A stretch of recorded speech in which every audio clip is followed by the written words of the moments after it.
too damn hot.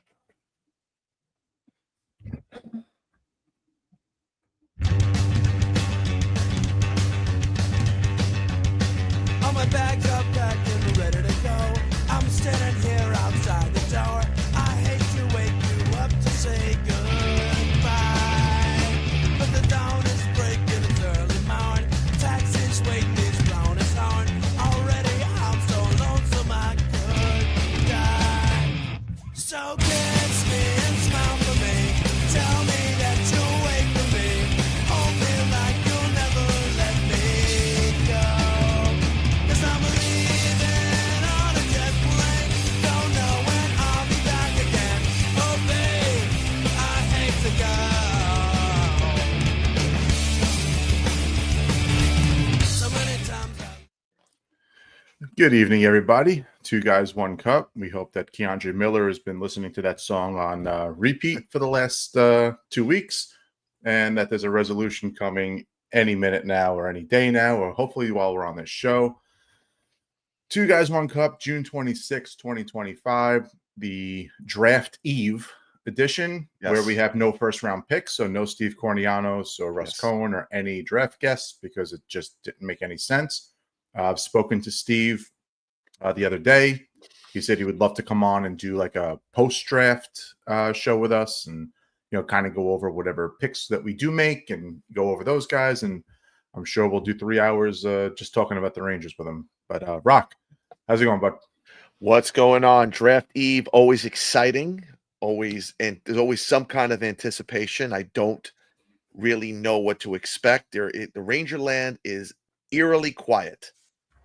I don't know if it's quiet before the storm, but if you base it off the last two off seasons, wouldn't expect much. Unfortunately, we will soon find out as the first round will commence tomorrow night, starting at 7 p.m. and end sometime around midnight on Saturday morning. He's dressing forever, but no, I mean it's exciting. I mean these next few days leading into July 1st, which pretty much will end on July 3rd, we will have some kind of understanding of what this team is going to look like, and it's exciting. It's exciting. This is the most exciting, the most excited I could be about this team. And then we're going to probably do one show next week, maybe one the week after, and then we're probably going to close up shop until September.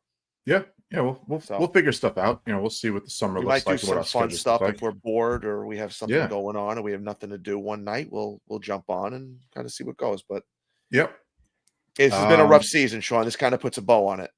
Yeah. Again, those of you who are following us first time, long times, if you haven't already, please subscribe to the show. Smash the subscribe button on YouTube. Those who are joining us from Twitter, you know, feel free to check out the YouTube channel. Patreon link should be in our YouTube now, so check that out as well. If you want to contribute, we do a bunch of different content. I've done a few things this week. Rock has done a couple as well. We're going to do all more. Of our We're going to start doing more. I think we need to do more of those. Yeah, so we'll some of you guys have been really loyal, and we really do appreciate it. Mm-hmm. And the money's going right back into the show. So thanks a lot, 100%. guys. So Chris Drury made the decision to give up this year's first round pick as part of the JT Miller trade instead of next year's. So I'll jump right into my opinion on that, and it completely goes against Larry Brooks. Larry, I know you listen to the show, so I just totally disagree that this was a cowardly move in some sort of way. What about giving up the 12th overall pick? Yeah. Was it? It was Brooks, no? Oh, he's the one. Oh, but he was saying to get rid of it. Was he calling it cowardly? He called it cowardly. Well, I don't know if it was him. That Drury is afraid that egg on his face, God forbid, we suck next year. I personally think that the whole reasoning behind this, if you really sit back and you think about the logic behind it, it makes a ton of sense to just give them this year's pick and put this season to bed. Let's just move forward. It's apparently not the deepest and best draft. Give them this pick and move forward. I mean, I don't really care anything else about next year or this, that, and the other thing. I just care about moving forward. And if you look at the big picture, it makes a ton of sense for them to move this pick. A ton. One, it, like I said, it alleviates the thought process of this season. We kind of move forward. But the big picture, two-part.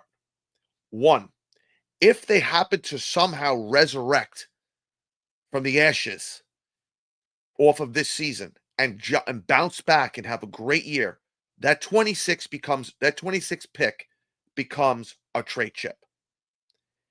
If they fall on their face and now we're in the lottery, well, they probably made the right choice. So either way, it's a win-win, however you cut it up. I agree. Oh, and from all accounts, and we hear this all the time, the 26 draft is apparently a better draft than this year's draft. And I hate that. And I'll tell you why I hate it. And the 2017 and 2018 drafts was the exact same scenario. All we heard throughout the 2017 draft season. Was that the Brady Shea draft, 217? No, we drafted Heedle and Elias Anderson. Oh, I'm sorry. I apologize. Yeah, no worries. That was a brave fart on my part. That was the year. That was the 2-year stretch which I actually followed prospects. I watched a lot of European hockey on. Again, those of you who are new to the show, I used to have my own business, so I had a lot of time on my hands during the day. I used to watch a lot of daytime hockey back then, so I watched a lot of these prospects, followed a lot of them. Would make my own little list. Not that I published them, but just on Twitter, stupid shit. Yeah. And because I was so bad at it, in hindsight, I refused to ever do that shit again. But yeah, all you had everyone saying was that the 2017 draft was not deep at all, and that the 2018 draft was going to be loaded. And if you go back and you look now at those two drafts, 2017 had 10 times the amount of talent that 2018 had. Yeah. 10 times. There are so many busts in 2018 and so many guys who weren't highly touted that turned out to be great. I mean, Heiskanen and Makar didn't even go ahead of fucking Nolan Patrick. And those are sure. two probable Makar's already going to be a Hall of Famer. Right. But Heiskanen's probably going to be a Hall of Famer. That is incredible to think that. It really is. It really is incredible to think that the two better players didn't even go top two. And like you said with these drafts, and we're going to talk about drafts and the history, is you could just be the year a guy is picked. Kakko was the consensus second overall pick, and he just might turn out to be an average NHL player. Right. And you can't fault the Rangers for drafting him. It just is the way, it's just the draft it is. What's disturbing, I think, where a lot of fans are just disgusted, and you brought it up, and Vince kind of piggybacked off this, that the rebuild was a failure because they did not come away with one generational player. How many people are saying that now? Cornerstone guy. I brought that up on the show 3 years ago. 100% did. 3 years ago. And the problem is the Rangers thought they had Kakko and Lafreniere, and there's no cornerstone player on this team that they have developed and drafted.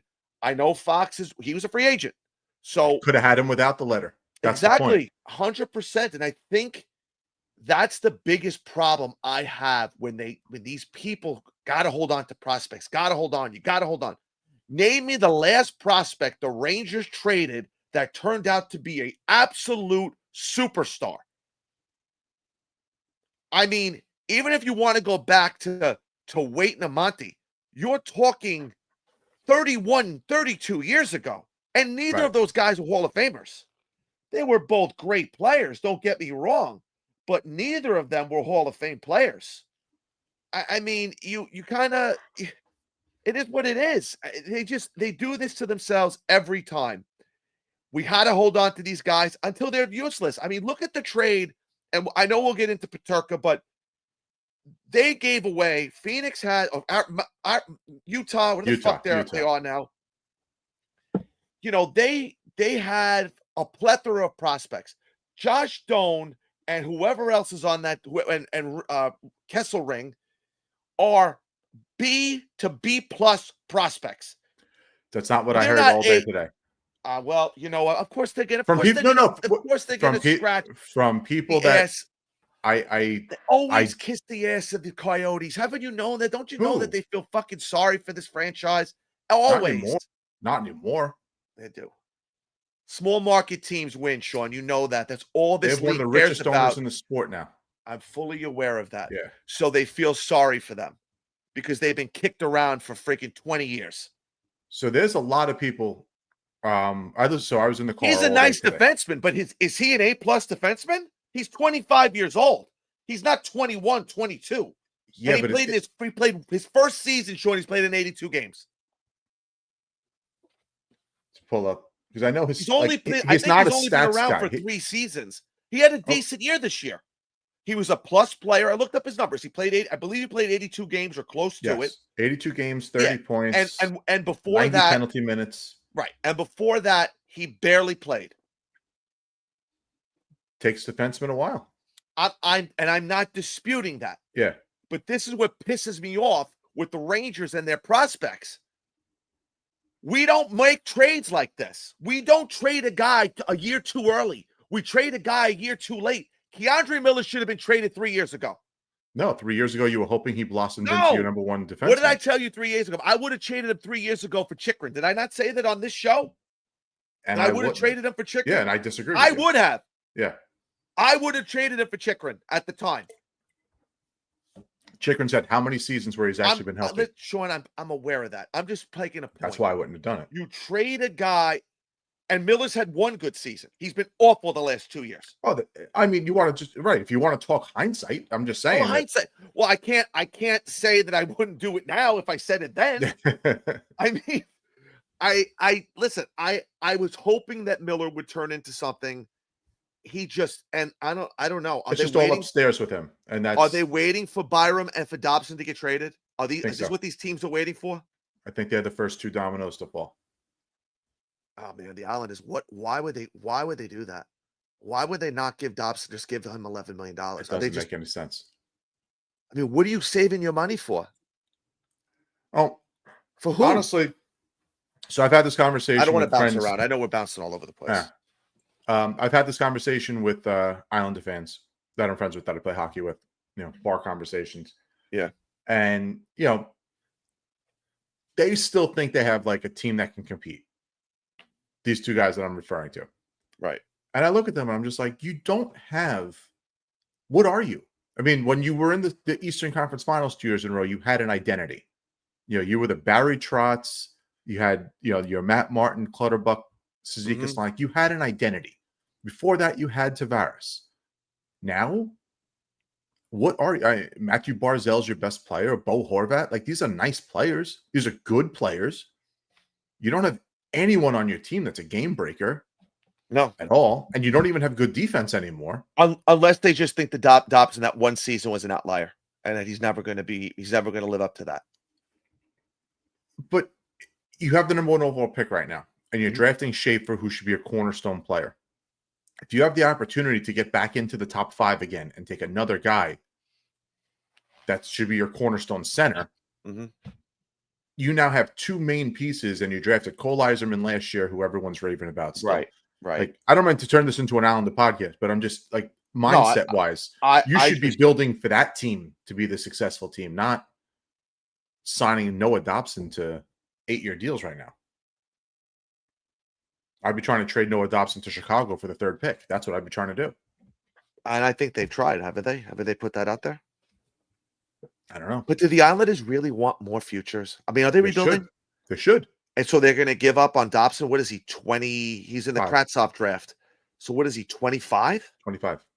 It's not give up. It's reset the clock. Yeah, but the 3rd overall pick in this year's draft is the 3rd overall pick in this year's draft a guaranteed NHL player?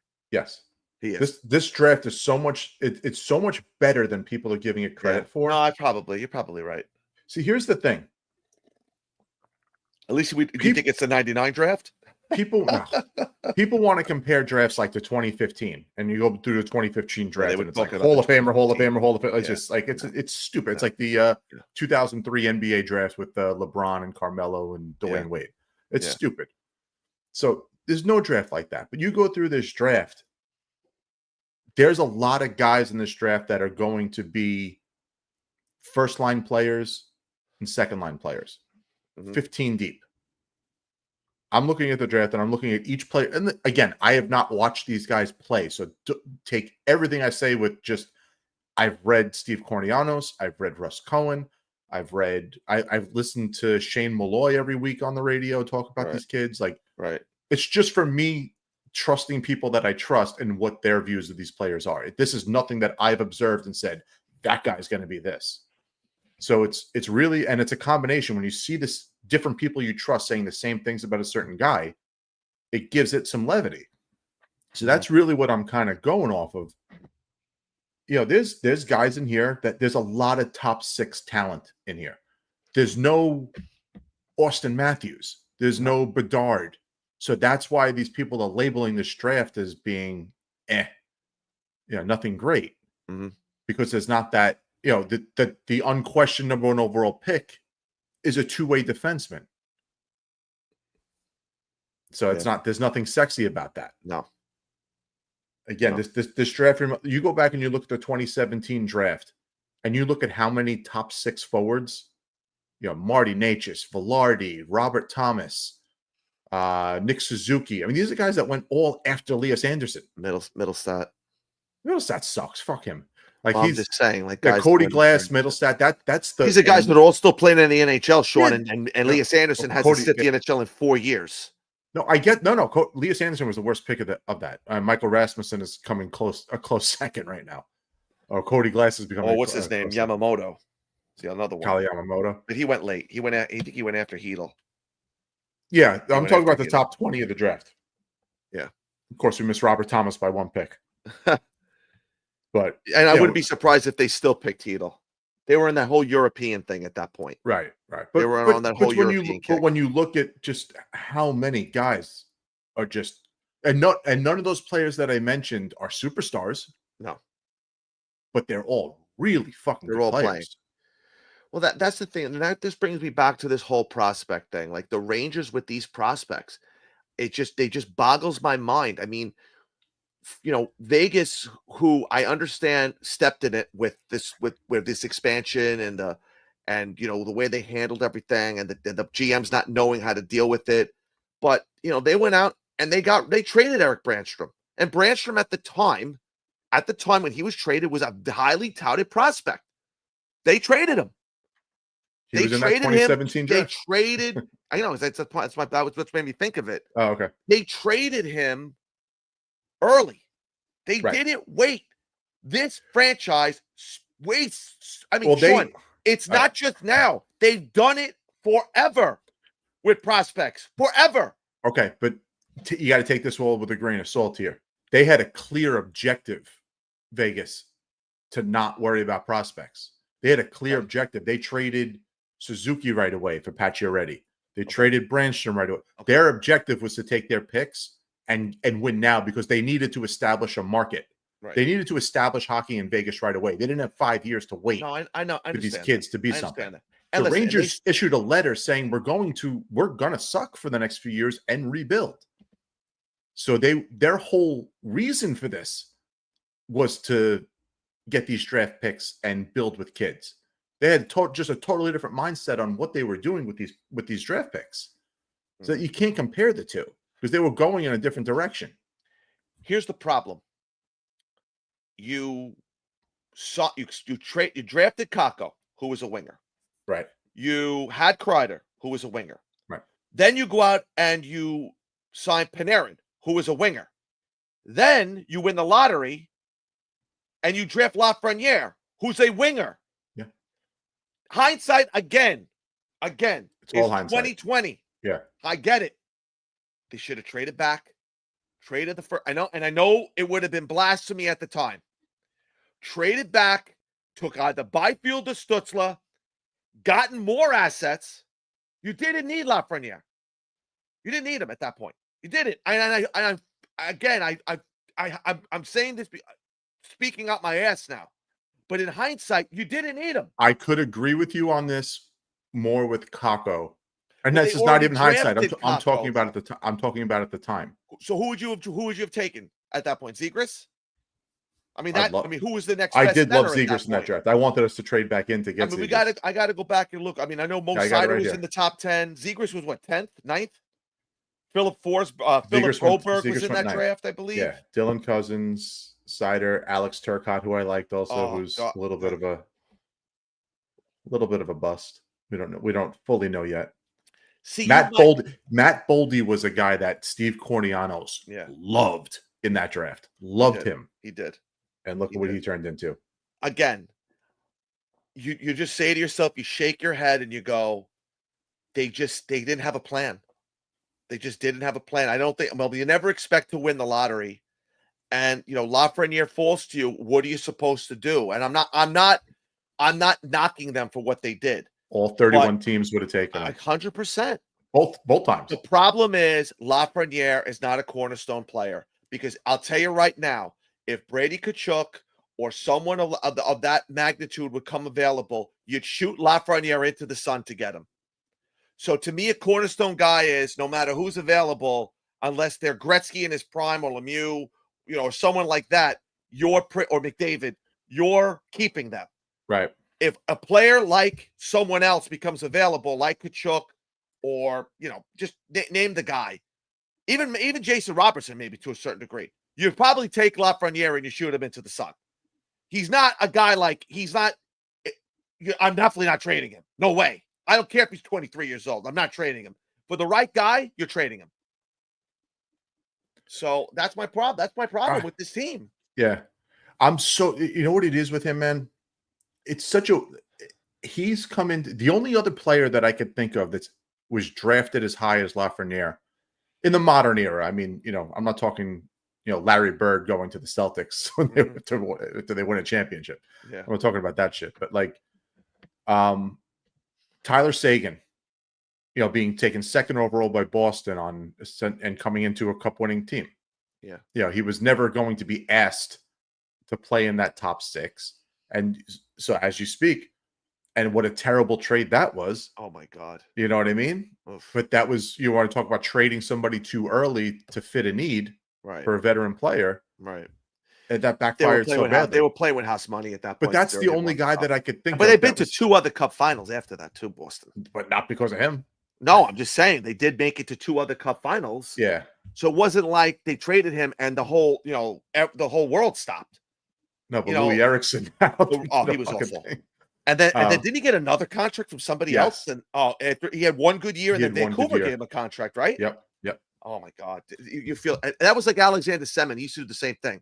He'd have like, a great year, and then he'd get a big contract. Who else was taken first or second overall to a team that was trying to win? Already had established veterans in those spots, like they were blocked. It's such rare. It's rare because the draft. I'm really curious. I'm really curious now that it very much seems like Drury has turned the page on that core. Like, and we'll truly know with Panarin. Is Panarin brought back? Is he re-signed, or is Panarin moved at the deadline? Is Panarin moved this offseason? That'll really tell, because Kreider's now gone. Mika's going to be here, but it's only going to happen is if they're out of contention. They're not trading him otherwise. That's my opinion. So they're going to Mitch Marner it. They're just going to walk him out. Yeah. All right. So if they walk him out, they walk him out. But it looks like Drury is going to start handing the keys over to these guys. I think Lafreniere is going to finally get the chance to be an alpha on this team, and will sink or swim. He's being paid. Yeah. And if he's the guy that we saw, 2 years ago, and in the Eastern Conference Finals that year, and the beginning of last year, I'm fine with it. Let me ask you a question. A really, really good player. If he doesn't sign that extension,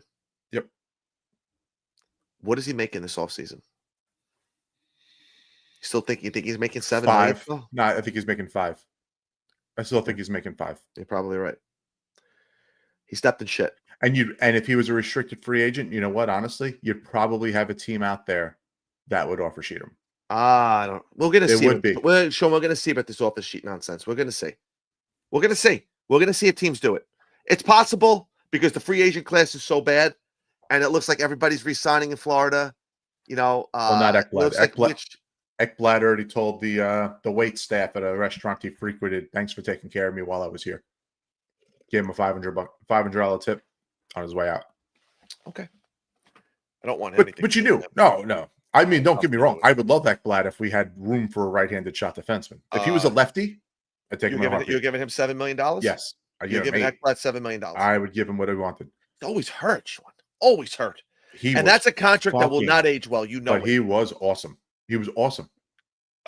Okay. I know that he had 40 games of rest due to the suspension. They were talking about that too. I on the radio. But he was awesome in the playoffs. He was so good. Okay. I didn't watch a minute of the playoffs, so I have no idea. Oh, I did. Yeah. No, I don't watch. Sean, Rangers are eliminated. I don't care who wins. I know. I don't want to watch the celebration. It makes me sick. It makes me sick to my stomach. It's easier for me to watch when we don't make it. No, it's not. It's not easier because it makes me angry to watch these guys celebrate when we're now waiting, 31 years since our last chat. 31 years. Yeah, it's bad. But it's easier for me because I don't have any heartbreak. No, I get it. That no one eliminated my season. I'll be honest like with you, I could not see McDavid win. So weird that's a guy. You know why? And you know why this is for me, and I'm going to be bluntly honest with you. I am a big Hank guy, and it pisses me off that he did not win. No, it does, and I'll be honest with you.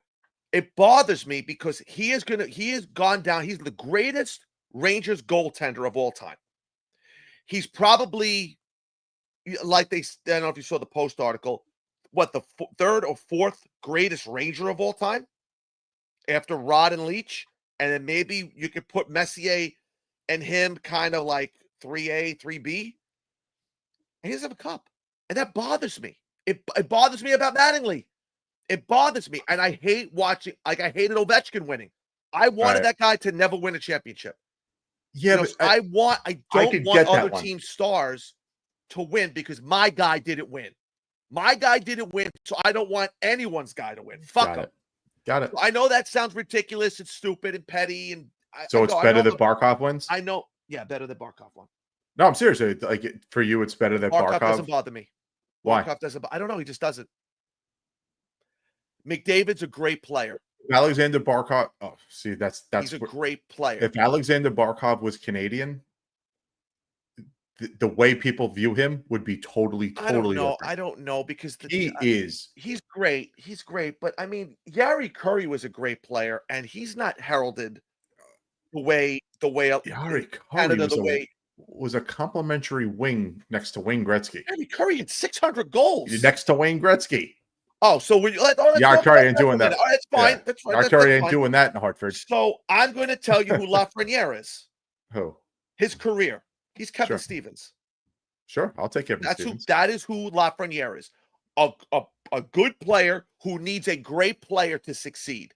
That is the only way Lafreniere is going to put up points. For me, Sasha Barkov is the third best center in the NHL. He probably is. He's Kopitar. Does Kopitar get the respect that he deserves? Better than Kopitar was. In my opinion. Probably. Kopitar was a little bit better offensively. Mm-hmm. Kopitar's one of the best two-way centers I've ever seen. Oh, he's a Hall of Famer. Undoubted Hall of Famer. Is he better than Bergeron? Yes, because he has better offense than Bergeron.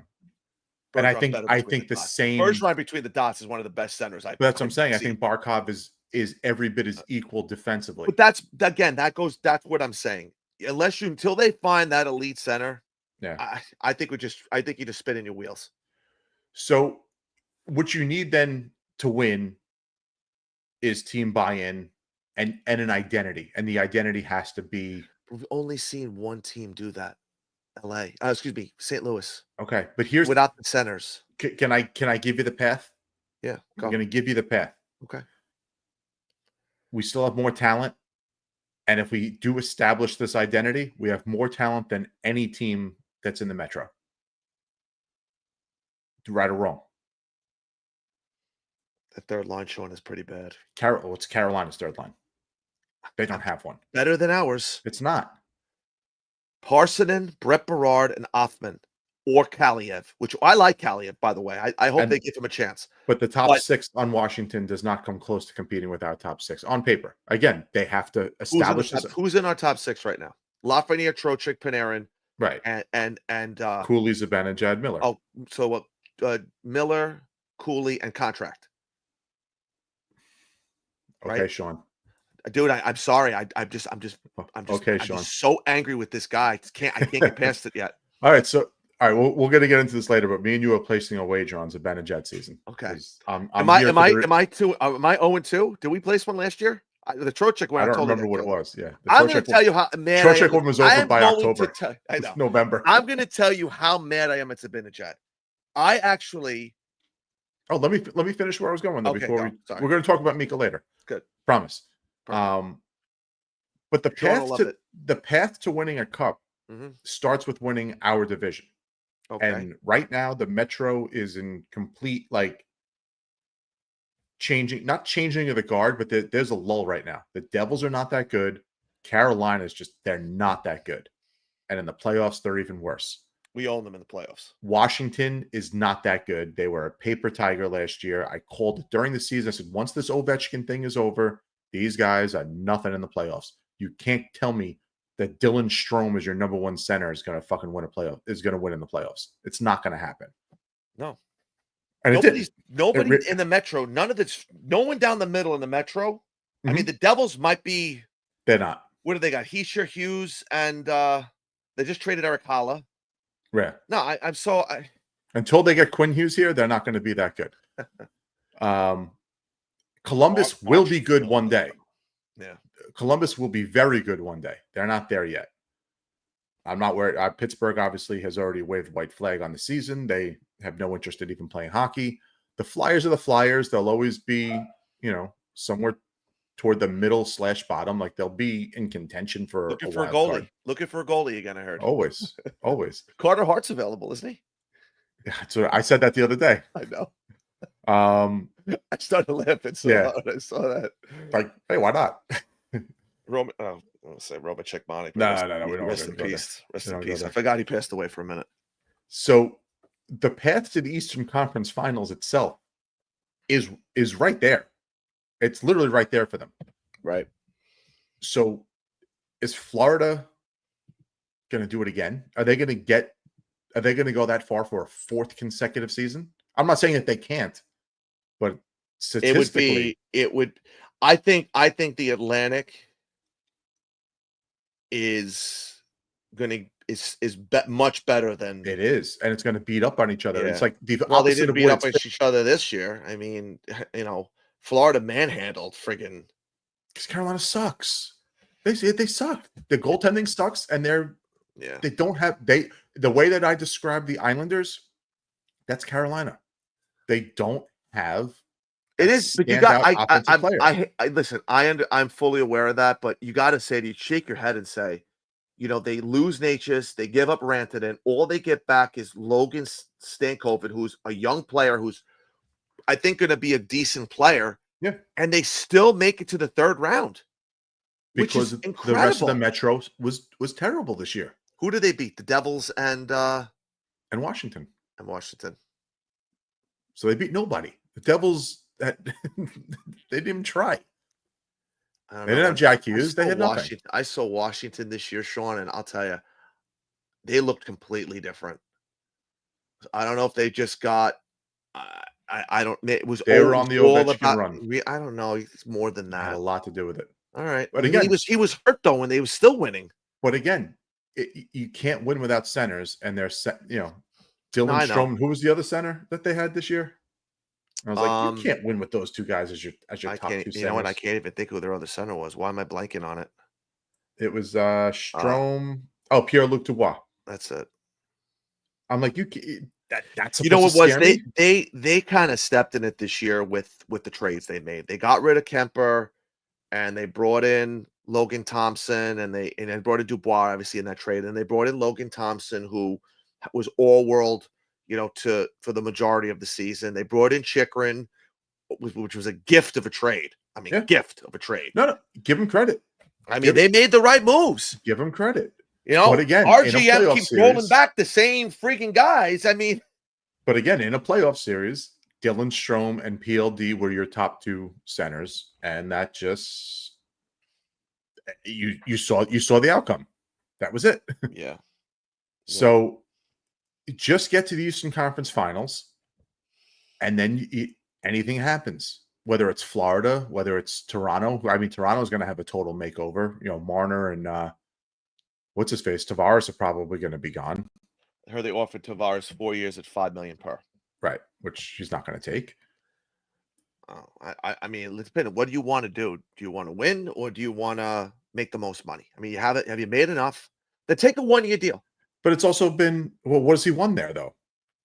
So maybe it's I want to win. I don't want to stay in Toronto. I don't know. I don't think he wants to leave. Maybe They already took his captain. Maybe he'll sign back with the Islanders. I said that. They already took his captaincy away and gave it to Matthews. Yeah, Yeah. He got 7 years. Yeah, Crazy that he was there for 7 years. that's incredible. Think about it. Panarin's going to be here 7 years. Yeah, That's it was crazy. crazy that Guys- we're at the end of that. And it's so funny though. Like these guys normally don't last especially for the Rangers. There are just guys that just never seem to last their contract. And the guy that shocked me that lasted his entire contract was Brendan Smith. Yeah, I joked about that when he he thought he was going to get oh bought my out right God, away. he signed that contract and he was great for them against Ottawa and Montreal. Yeah, And he fell off a cliff. And I'm like, this guy is never gonna last the league. And he lasted that whole fucking contract. Meanwhile, Yeah. everyone else around him gone. I'm like, oh my God.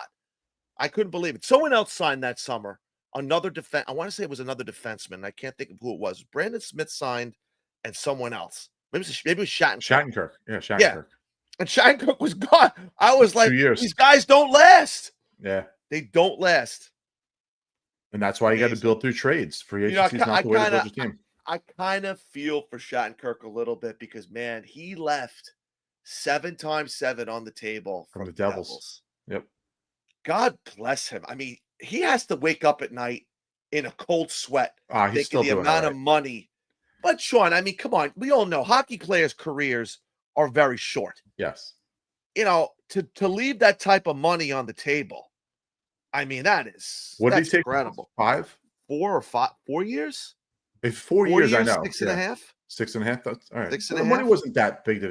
He left 3 years on the table. The money wasn't a 6 huge years, difference. 3 years, and an extra $2 million. You know, I mean, it's 21 million plus. He left 20. He left $22 million, $23 million on the table. That's Yeah. that's not a little bit of money. Yeah, that'll God keep bless him. you. That will God keep you up at night. I take bless it back. him. Unbelievable. And Kevin Weeks, I remember that was the first guy I remember him truly breaking. Like that was the first guy he said Shattenkirk signing, and he was like, it was like an hour later. 2 hours later he signed. Right.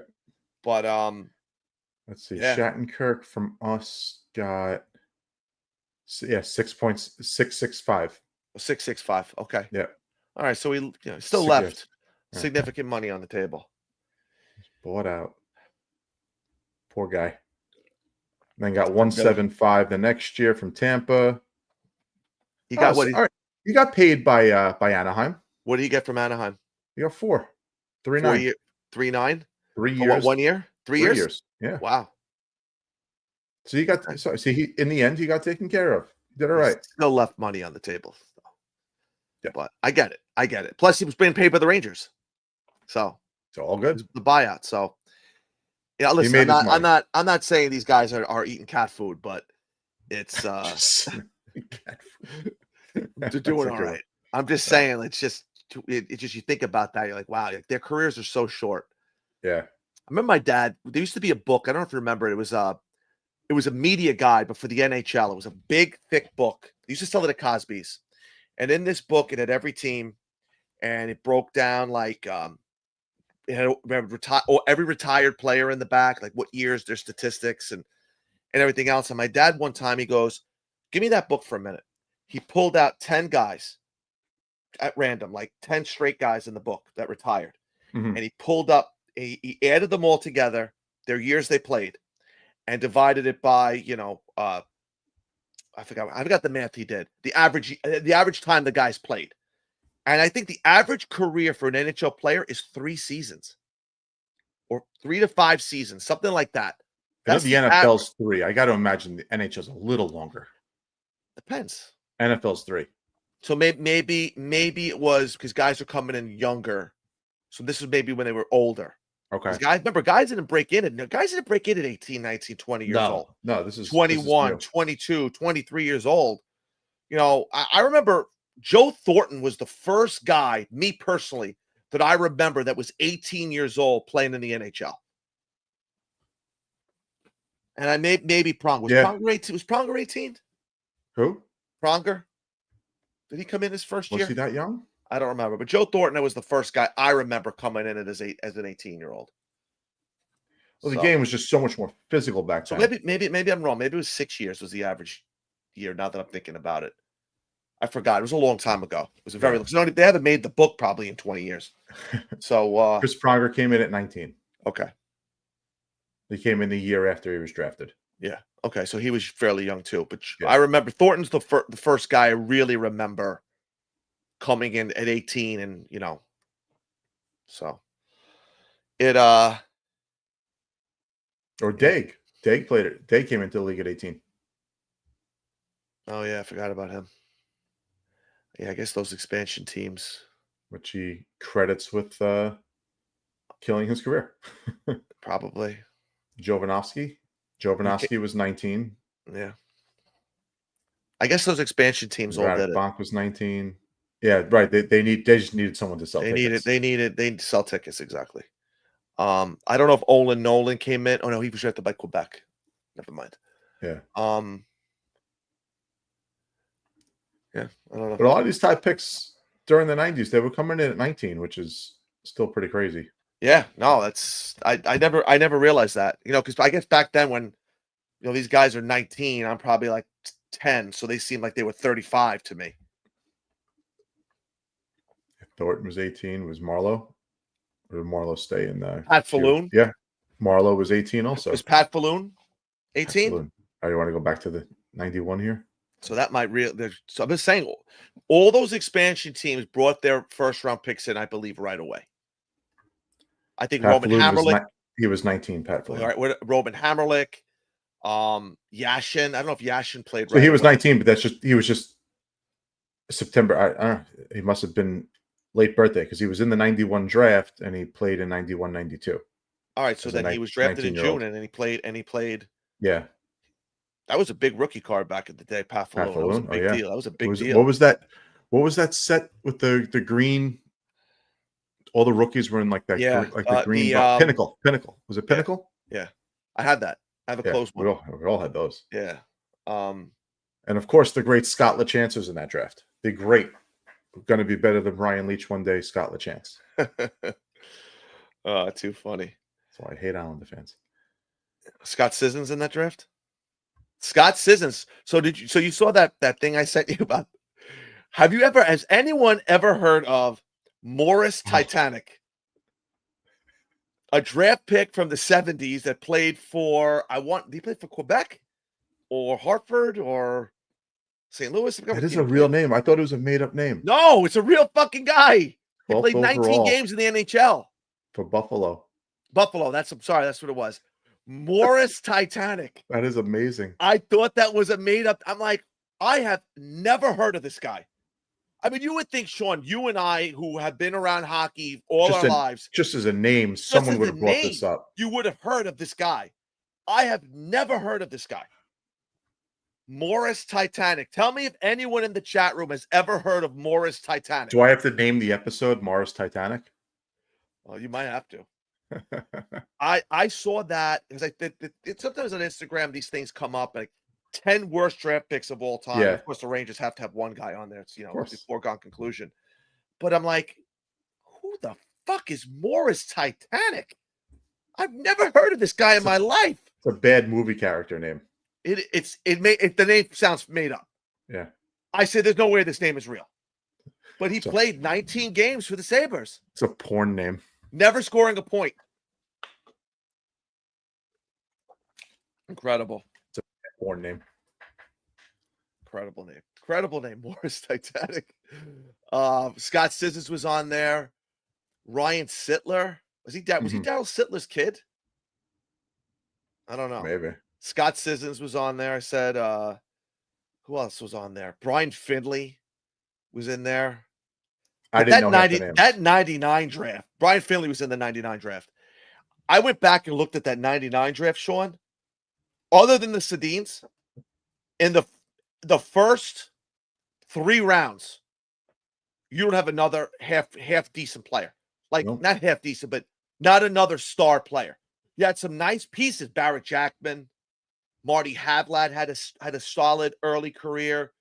There were a few other guys in there, but I Mhm. was like, oh my God, it has to be one of the worst drafts it's the worst draft I've ever seen, personally. But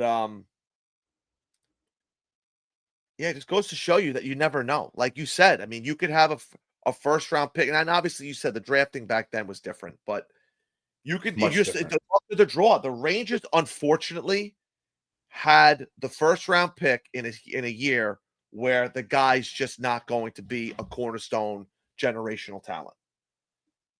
By no fault of their own, it's Or just is the he? way it is. Or is he?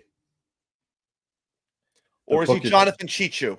The book is yet to be written. Or is he Jonathan Chichu? Why See isn't what this happens. why isn't this letting me open this now? Open Trying what? to open Steve's Oh, draft thing.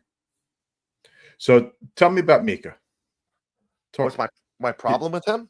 Give me I told you on the last show what my problem with him is. I don't want to hear about his contract. I don't want to hear what he's felt he's earned. And that's really what bothers me. when did he And say I that? I'll have to go back and find the quote. He said it when they were talking about waiving his no trade clause. And he said, I know what my contract says. I don't know anything about it. No one's asked me anything, but I just know what my contract says. Instead of saying, I know I want to be here and I want to win a championship, I got to hear about your contract. And he just rubs me the wrong way. I just, the mopiness, I just don't think you can win a championship with him. I don't. I just don't think he's a big game player. I think he's just here for the ride at this point. He's here playing out the string for the next 5 fucking years. You know, And you felt that watching him down the stretch? Yes, I wasn't impressed. And you know, it's funny. I meant to pull up his numbers, like the last 20 games. I understand he had a great January, Mhm. but I mean, doesn't get the one-timer off at all anymore. He doesn't score on that shot at all anymore. I mean, 0. Now is that more towards scouting, or is How it come Ovi and Stamkos No, can still score from there? that part that is true. Well, Stamkos didn't last year, but yes, in general, correct. I mean, I don't want to hear about these. But why is it when it comes to the Rangers, we have to make excuses for these guys? No, You know, I'm not saying you, but it's just in general. It's just very frustrating when you see these guys. I just don't like what I saw this year. And it's a lot of guys. It's not just him. right. It's him. It's Lafreniere. I don't like there were games upon games. You didn't even hear his name called. So what you wanted to know the last 20 games? Yeah, what was Mika's points the last 20 games? Subtracting the last 2 where the team didn't the 2 teams they played in Florida and Tampa didn't even give a rat's ass. They just were going through the motions. It's not the And way I'm I sure roll. he had 4 points in those 2 games. If you want to know what he had for the last 20 games, What's the he had last 20 18 points in the last 20 games. 7 goals, 11 assists. 3 power play goals. So he scored on the power play just fine. He was only a -2 in those 20 games. So he was nowhere near as bad as what he was before that. 50% on his faceoffs. 18 played hits center? in 20 games. So he was just about a hit a game Mm. for those 20. So yeah, I don't know. I get it. Sometimes the numbers just. I look at the numbers, and you and I talked about this. Sometimes you look at the numbers and you say to yourself, "How in God's name?" Like when Lafreniere, after we pulled up his numbers I'll after give he you signed his contract, yes. and And you're I like, broke it down per month. he's a point a game player. How? How is he a point a game player since he signed his contract? At that point, I don't think it was full. Like I think it was whatever his contract was up until the Mhm. date we said it, and it wasn't the end of the season. Obviously, it was probably Right. say, I don't know, January. And Right. you're like, this guy has been invincible. Oh, but he's put up 15 points in the last 20 games. Like, where? From January 1st to the end of the season was 46 games. He had 41 points. Okay. So that's an even bigger bigger sample. After the team dug an insurmountable hole where there was no pressure on them to do anything at that point. That's not true. Not in January. There was no pressure, Sean. Of There course was there no was. pressure for this team Of to course win. there was. Of course there was. They That's went not fair. 4-15. What pressure was there at that point? To turn it around, and they did. And then they brought in Miller. You want to tell me the last 5 games of the season when they lost to Philly and like they blew all those games? I'll give you that. How about the But- Pittsburgh game without Crosby and Malkin? How'd that game go? That was a terrible. How about Buffalo after the World All terrible. I'm making zero excuses for them. If you compare the first half of Zibanejad, where we also both with the eye test noticed he couldn't move on the ice, and we were concerned with what 7 years of him not being able to move, 6 years of him not being able to move was going to look like, compared to what he looked like both on the ice the last half and his production. It's fine. It bothers me where He was also a plus. if- He was also a 0. You know what, He was- Sean? I get it. I get it with that players negotiate this in their contract. I'm fully aware of that. But when a team says we don't want you, and you choose, Who said that? The team never asked him about it. How do you know a that? beat reporter did. the team never. You don't think the Rangers tried to trade him? There has been zero report ever that they have asked him to waive his no move clause, or that a trade was being discussed and they needed him to waive it. That has never come out once. I think it was Vince or Arthur Staple. One of the beat writers asked him if he would waive his no move clause if he was approached by the Rangers. He said he had never been approached about it. And he said, I have the clause in my contract. I have no interest in leaving. That's it. There's never been anything else that's ever been mentioned that he's turned something down. You know what, though? To be fair, and Frank Saravelli brought this up. No one wants him. And multiple guys. I also don't agree with that. Nobody wants him. Nobody. Would you want that contract? His contract buyout proof, and 5 years left for a 32-year-old player on the decline. Would you want that contract? We'll see if he's on the decline. We're going to find out this year when we make our bet. Mika will not score over 70 points this year. That's the our bet. That's exactly where I was going. I was going to put it at 75, but I'll take 70. He will not score over 70 points this year. Yeah. Worst year of his career, he had 62. And how old was he at that point? Was that the year he broke his ankle or whatever he did? This year. This is the worst year of his career. This year, the year that just passed was the worst year of his career. What was the year he got hurt with the Rangers and he broke his ankle? He didn't put up 60 points that year, did he? No, he only played in 50 games. What was he on pace for in an 82-game season? It Let's wasn't see. great that year. He played better at the end. He was also I think he was 23 years old. That was his second year with us, right? Or first year. First year. He had 37 points in 56 games. So what does that come out to? 37 60 times points. 82 divided by 56. 54 points. He's 23 years old. Playing in New York for the first time. Why is that? All right. Okay. Again, You know the human beings, right? And what did he do in the playoffs that year? I don't remember. He had 9 points in 12 games in the playoffs. Is that against when he scored the overtime against Montreal? Yep. I don't know. I just don't think we can win with him. I don't care how many points he scores. He could score 100 points this year, Sean. I don't think you could win a cup with him in your top 6. That's my opinion. I don't think he's tough enough. I don't know if he's big enough to go up against top 6 players, tight checking guys on other teams. And You want to know the cool part? him. You want to know the cool part? If he's playing on the line with Miller and Cooley, He don't have to be. He could be tactical defensively and be really fucking good at it. Would you ever tell you what pisses me off with this team more than anything else? Is their knee-jerk reaction to everything. Don't get Eichel. Okay, let's give this guy a freaking unsurmountable 7 or 8 year contract with a no movement clause at $8.5 million. You didn't Meanwhile, want to, they were trying to get rid of him. Didn't they offer him for Eichel? No. We talked about on the show about how awesome it would be to have him and Eichel as a 1-2 punch, and that Right. for that I one apologize. season, and then we wouldn't be able to keep Zibanejad Right. after that because of the cap. Right. But for that one season, we would have them both. So no, that wasn't the case. And once you didn't get Eichel, you couldn't just let him go, and he wound up having 91 points the next year. So what do you mean? I'm just very bad. I know you hate the guy. You want him deported. You know. I don't know. I wouldn't go that far. Listen, I'm not Sean. I love him, but he's a little over the top with all that.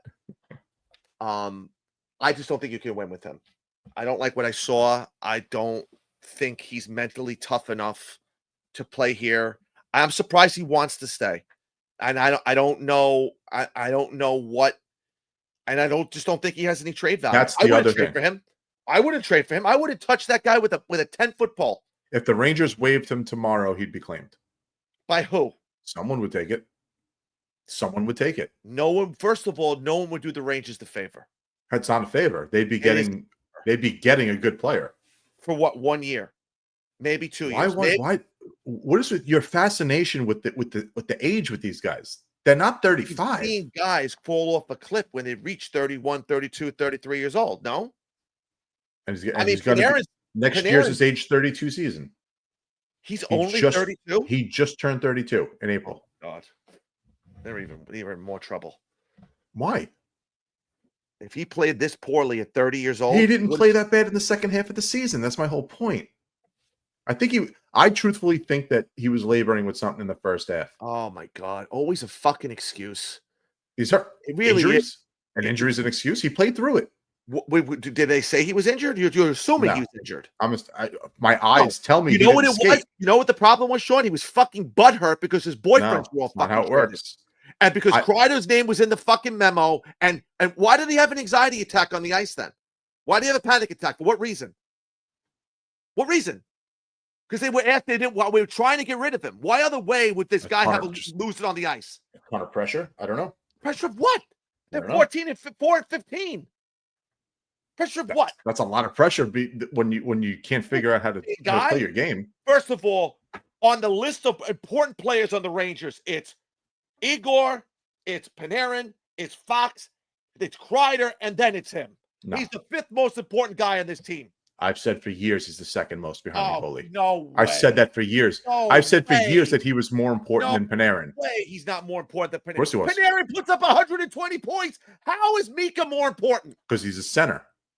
A center will always be more important than a wing. I don't care. Well, you also said that Panarin plays like a center because he's a distributor. He does drive. He drives a line, yes, but he doesn't. He doesn't play defense the way that Panarin plays. That way Zibanejad plays defense. Does Zibanejad play defense was this year? Terrible. He was terrible the first half. He's the fifth most important person on this team. So Mika Zibanejad for the year was a -22. From January 2nd to the end of the year, he was a 0. So he was a -22 the first 40 games of the season, and he was even the rest of it. Okay. Until I see a difference, Sean. I get This is not. I don't like what I saw from these guys. And Lafreniere's on the same boat. I would shoot him into the sun tomorrow if I could. I think he is a nice complementary player that plays with good players. He cannot drive a line himself. He's not a line driver. He's a good player. He's Glenn Anderson. He is. That's who he is. Glenn Anderson scored 500 goals. Let me ask you a question. Was Glenn Anderson a great player? I didn't see Glenn Anderson's heyday. I didn't see him with Edmonton. I'm too young for that. Okay. How about you've seen Kevin Stevens play, right? Kevin Stevens was like a John LeClair. Stood in front of the net. Tapped in. And he played with Lemieux when he scored 40 points. How about Rob Brown? How many 40-goal seasons did he have playing with Lemieux? We don't have Lemieux. We have Panarin. That's not Panarin Lemieux. is our Lemieux. Panarin is our Lemieux. We have a great player that makes everyone. That is the makeup of a great player. Crosby, McKinnon, Kucherov. What is the common denominator? They make every player around them better. Brian Rust, Connor Sheary. When they played with Crosby, they were money. Gensel, I told you, I give Gensel. I take back everything I said about him. Same.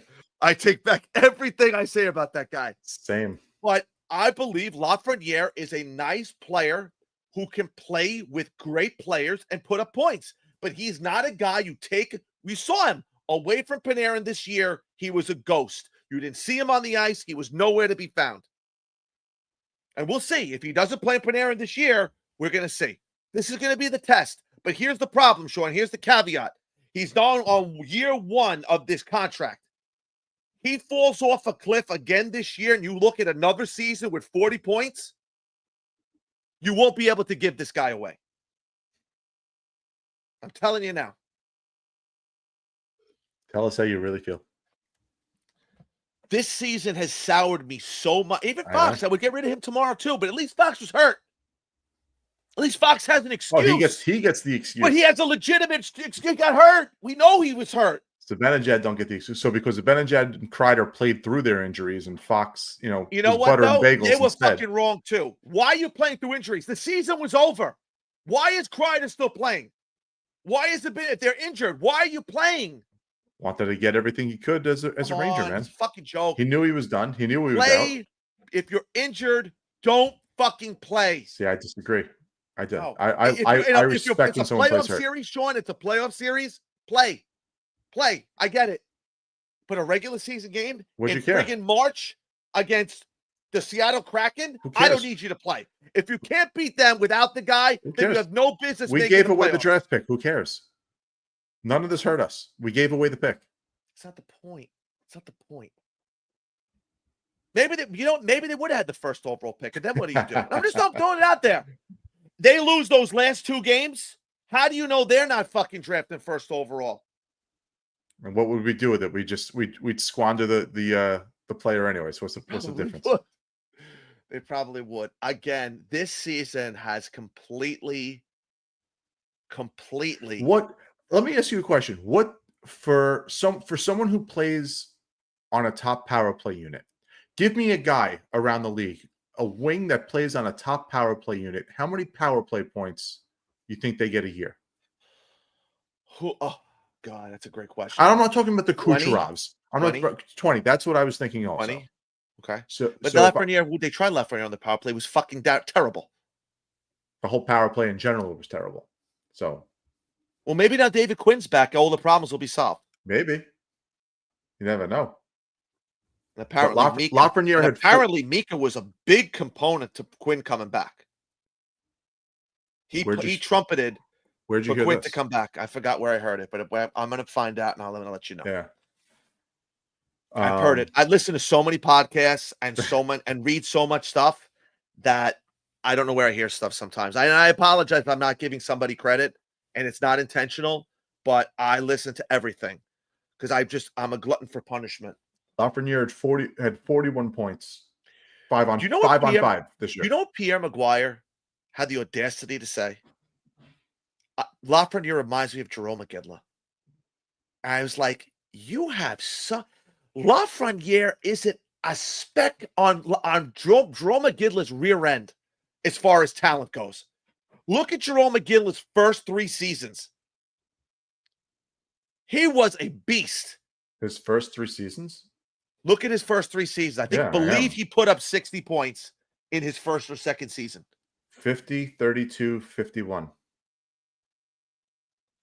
28 goals was What was his I high. looking at? That was his 28 goals was his high, which is what Lafreniere's high is. Maybe I was looking at his years. The fuck was I looking at? What the hell was I looking at? He was great. So there you go. Jerome McGinley's first year of greatness like pure greatness, was 24 years old. He had 52 goals, 96 His points. stats leading up to that, he was building towards that. Yeah.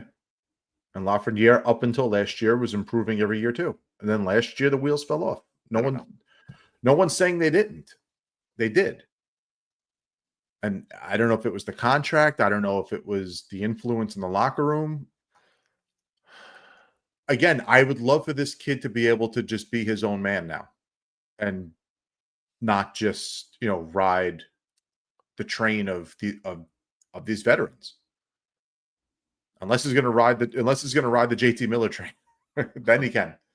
Because at least that guy's got his priorities in the right spot. I don't know. I don't know what to expect. Yeah. I don't think Lafreniere is not the player Jerome McGinley was. At least not the player I saw. And again, I didn't watch a lot of Calgary Flame games, but I think I don't think the very comparison similar. is fair. I think there's a lot of similarity. Like, again, Jerome McGinley's a Hall of Famer. So, but a kid's taken first overall, he should be also. So we will see. I mean, there's a lot of. I mean, he dominated. The back-to-back champion Florida Panthers had no answer for him in an Eastern Conference final. He was our best player. No, Goudreau was our best player, but I get what you're saying. I get what you're saying. So, but that was Panarin too. I thought Panarin was very good in that Florida series. It was good. Again, just because Panarin, you read in a stat, and it was a very good and well put out statistical thing that you did about Panarin's points and Lafreniere's points in the 120-point season. But Panarin does little things that don't show up on the score sheet. He attracts players. He opens up double space coverage, for everybody else. opens up space. Yeah. He does things. It's just a shame that if he was bigger, he'd be. I don't know how much better he could be. I mean, he'd probably be Kucherov in a lot of ways. Kucherov's just a bigger guy. Right. But he's not small though, Panarin. People make it seem like he's wiry, but he's not. He's 6 foot. But he's strong as shit. When the games get tight, in a lot of times, like you see, he struggles against like LA, right? And those bigger teams that he just can't. The Devils in 2000, the year they got the 7-game series. He just struggled against those physical teams, but a lot of guys do, and that's why you see it a lot of the time. It's secondary guys that score. Players figure it out. So Sam Reinhart is a great player now. We're putting him in the class of, and I'm not saying that we're not. Based off of what we've seen the last 4 years, he's not. I don't think he's a Hall of Famer, but as far as a playoff performer, I mean, like they said, you make your money in the regular season, you make your name in the playoffs, and he's making his name in the playoffs. There are just guys that are just playoff performers, and there are guys that wilt under the pressure of the spotlight. And unfortunately, the Rangers have a lot of guys that have wilted in the big moments. Kreider, unfortunately, was the one guy that you knew you could count on in the playoffs. You knew for sure. Mika, you're talking, how many years ago was that overtime winner?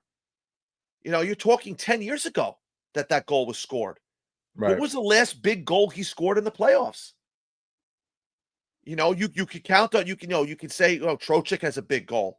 Panarin has 2 big goals. You got Kreider has a hat trick. I mean, you got guys that you could say, all right, these guys have had their thing. Carl Hagelin had a big moment in the playoffs. Mark Stahl had a big moment in the playoffs. You can go back in time. Mika has not had a signature moment in the playoffs. So Mika's big thing was scoring early in games. Truthfully, I mean, how many times did Mika score the first goal? I thought Mika was good in the Tampa series in the first 2 games. And then after that, he was and the Pittsburgh series before that, and he was good that whole playoffs. He was very good. I don't remember him as much. Listen, Sasha Barkov stopped him, and again, 3rd best center in the league. Sasha Barkov stopped him, but he also did a great job on Barkov in return. Barkov did nothing in that series either. Barkov doesn't worry about. He's still a point a game guy. Points though. Did he put? He didn't put up a lot of points against Edmonton either, did he? Barkov? Yeah. I don't think he even scored a goal in that series. He had 5. Well, he had 5 assists in the series. On the list, so the last 5 games. So let me see. Playoffs. Still had 22 points in 23 games in the playoffs. Barkov. The way Florida beat these teams was with their depth. That's how they won these games. I mean, I know Kachuk had a couple of goals. Bennett. Bennett was the best player. Bennett was the He had best player. 15 goals. And then Marchand was on the third line. Right? Didn't Marchand play on the third line? Pretty So he sure was he on the did. second. I thought it was on the second line. I don't remember. It doesn't matter. But No. Lindell. I mean, you're talking. Look at those. Look at them down the middle. Lindell's your third line center. No, they're insane. It's just a perfectly and they lost Ekman Larson, they lost Montador, and they didn't skip a beat, Sean. Barkov played 23 and a half minutes a game in the finals. Yeah. For a center. Reinhardt played almost 25 minutes a game as a center in the playoffs. Reinhardt's Holy a center? shit. Yeah. I thought Bennett played center. I thought Bennett was the center on the second line. Reinhardt No, Reinhardt's a winger, isn't he? took 500 faceoffs this year. Did he? So he played some center. Reinhardt finished second in the Selke? Saying Ekblad's either going to either Utah or Dallas as possibilities. Did you know Sam Reinhart finished second in the Selke voting this year? Did he? I Second. didn't know that. So So the top 2 guys were Barkov and Reinhardt. wow. That's crazy. Teammates. That's tells you everything you need to know right there. How do you win? How do you beat a team where their 2 top centers are also the 2 best defensive centers in the league? It's just an absolutely I can't think other than the word stellar. I want to use a different word. Just an absolute clinic. Okay, Joe Beningo. Clinic. I know. Clinic of GMing by Zito. Trocheck with votes. I saw that. 18th. He was awful this year, but Good. I don't. This I was not a good don't. year for I him. don't expect him. Listen. I'm happy with him winning faceoffs and playing good defense and being a pest. I don't need him to put up points. Play on my third line and just be a pest. Not play 22 minutes a night.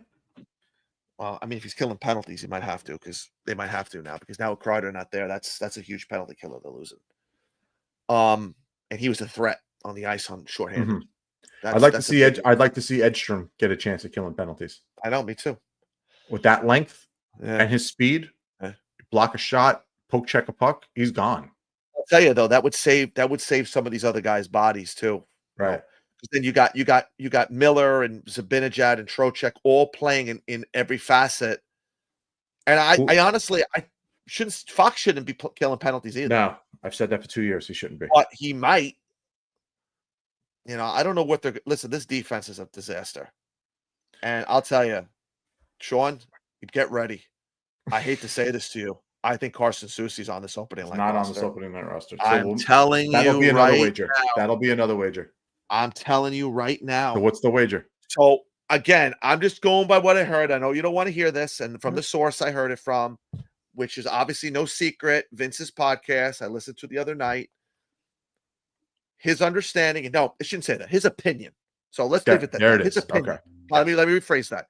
His Yep. opinion that he felt that it would be bad optics on a team that's already had so much drama and so much circulating around the team that if they brought back Soucy, if they didn't bring back Soucy, they traded him and took a loss on him, that it would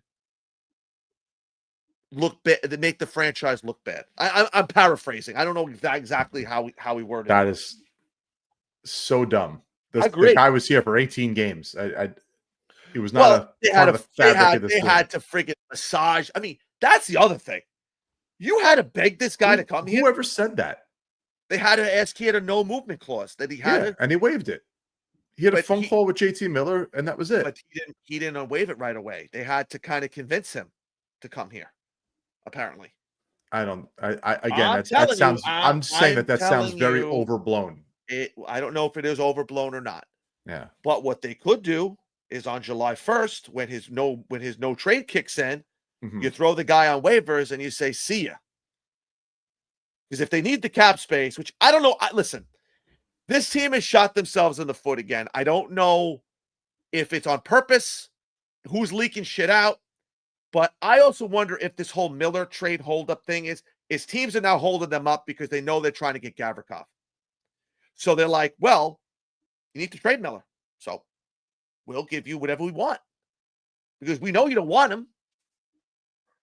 So we know you want a Gavrikov. So we're going to give you less because we know you don't want him on the team. So again, they shot themselves completely in the foot all over again because Miller was white hot, 12, 15 teams interested. You haven't heard shit since Larry Brooks's article. You have not heard a pin drop on Keandre Miller, anything from nobody, not even Eklund or the obscure friggin', National Enquirer type. That's what Jim Schmiedeberg gets credit for that. He's the one that called him that. The National Enquirer insiders, nobody has anything on this guy. It's gone quiet. Oh, completely And you're complete like, silence on Miller. what the fuck is going on? I mean, what do they want? I mean, it's every year they can't get anything for these guys. They give Kako away for a 3rd round pick and a bottom 4 defenseman. They give Kravtsov away for a 7th round pick in 2030 and Will Lockwood. They give away, I mean, it's just asset. If the only one they got anything for was fucking Nils Lundqvist. And Elias Anderson. We got the They draft did get pick a for Will second. Cooley. They did. Hino was essentially the throw-in because they needed to give him back his center in the Miller trade. Well, that was a salary dump. You know what guy might come back to kind of bite them in the ass? He may not be a superstar. Emberson? No, Mancini. Nah. I think he's going to play 15 years in this league, Sean. You watch. I'm not saying he won't, but he's going to play till he's 35, that guy. Okay. We had Ty Emerson here, and he's good enough to play on the team that's gone to the back-to-back finals. They lost him on waivers, right? Is it waivers or they lost him on waivers? Yeah. No, they lost him on waivers. So all the defensive issues that we have, and let the guy walk out the door. Well, they had no choice. Can't win them all. Because Zach Jones is still on the damn team. Yeah. Well, I mean, could you sit? If you're sitting here right now, it's presently constituted. You and I may be doing a show next Wednesday or Thursday, and we might be sitting here, and there might be nothing done. We might be sitting here with Keandre Miller and Zach Jones still on this team. So Zach Jones, it's funny. He's starting to almost remind me of what's his name, Libor Hayek. Yeah, where like you have no role, but we're just not getting. Don't want to get rid of him. We're not going to get rid of you. They just don't want it. That's again another example of a prospect that just gets held on and held on and held on. And not that there was ever a market for Libor Hayek. Who got hurt? He's another one that got hurt and was never the same. 5 games. It just goes to show you him. We saw it happen to Lundmark, Pruka, Thomas Klochek. It's like these guys get hurt and they never recover. They're never the same. They're never the same. It's like they're hurt. You might as well just give them away because they're never the same player.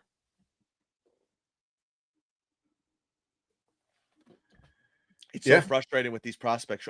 But don't you kind of agree with, you kind of understand what I'm getting at, where these guys go from being like these stud prospects to being garbage, to being essentially garbage that nobody wants.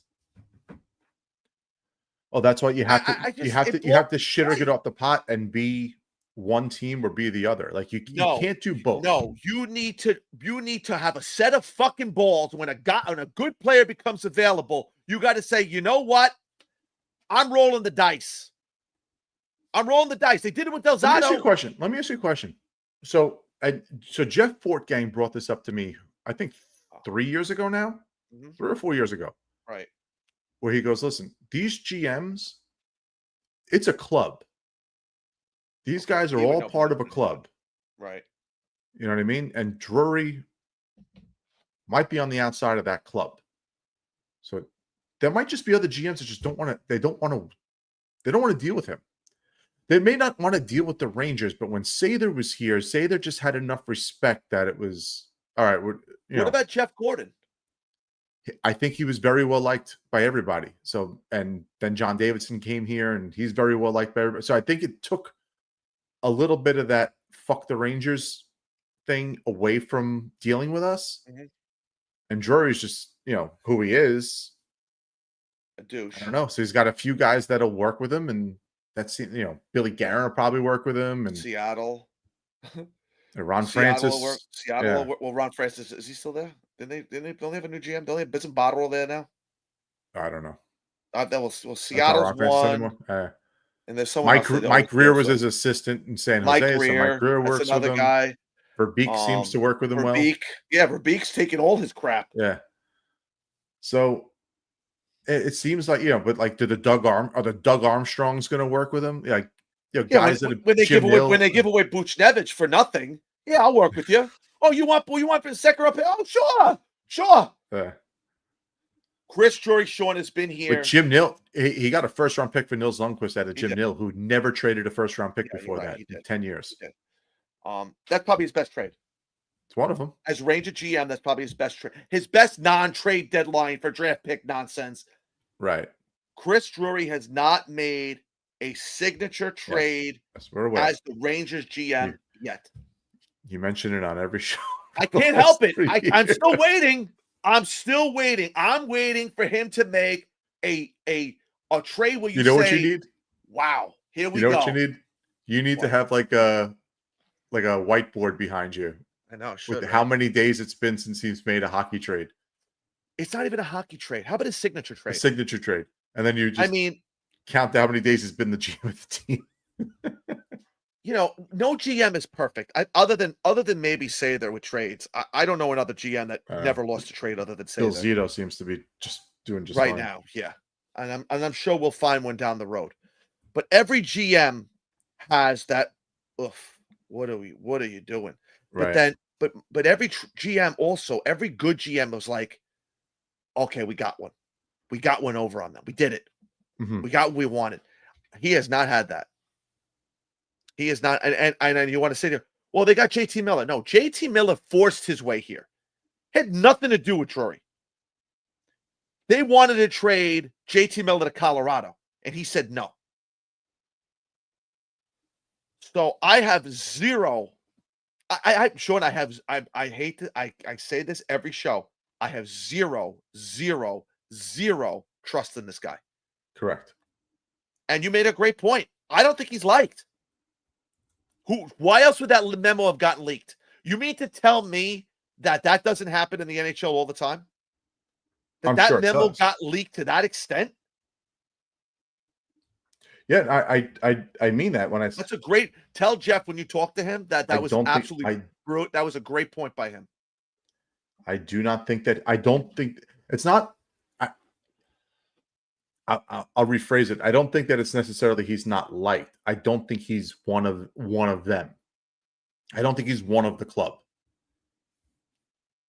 I think he's too much his own guy to be an elbow rubber and be, and be one of those guys. Like think of Chris Drury, and then think of Doug McLean.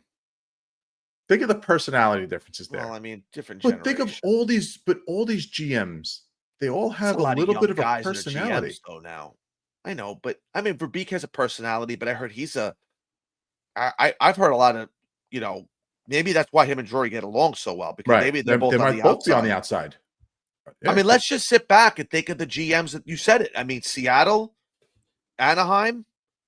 These are all new guys. I mean, I'm trying to think of other GMs he's dealt with. It's all Western Conference teams. Colorado, Joe Sakic. Right. Teammates. They were teammates. Right. So there's at least something there. Dallas they made the one trade with Dallas. Right. I mean, Florida, they did make the Toronto trade. I mean, Cop. I mean, but those were all draft picks. So I don't know. We're gonna see. I mean, I don't know. People don't like to get screwed by the Rangers because people see it. When the Minnesota Wild get one over on you, no one notices.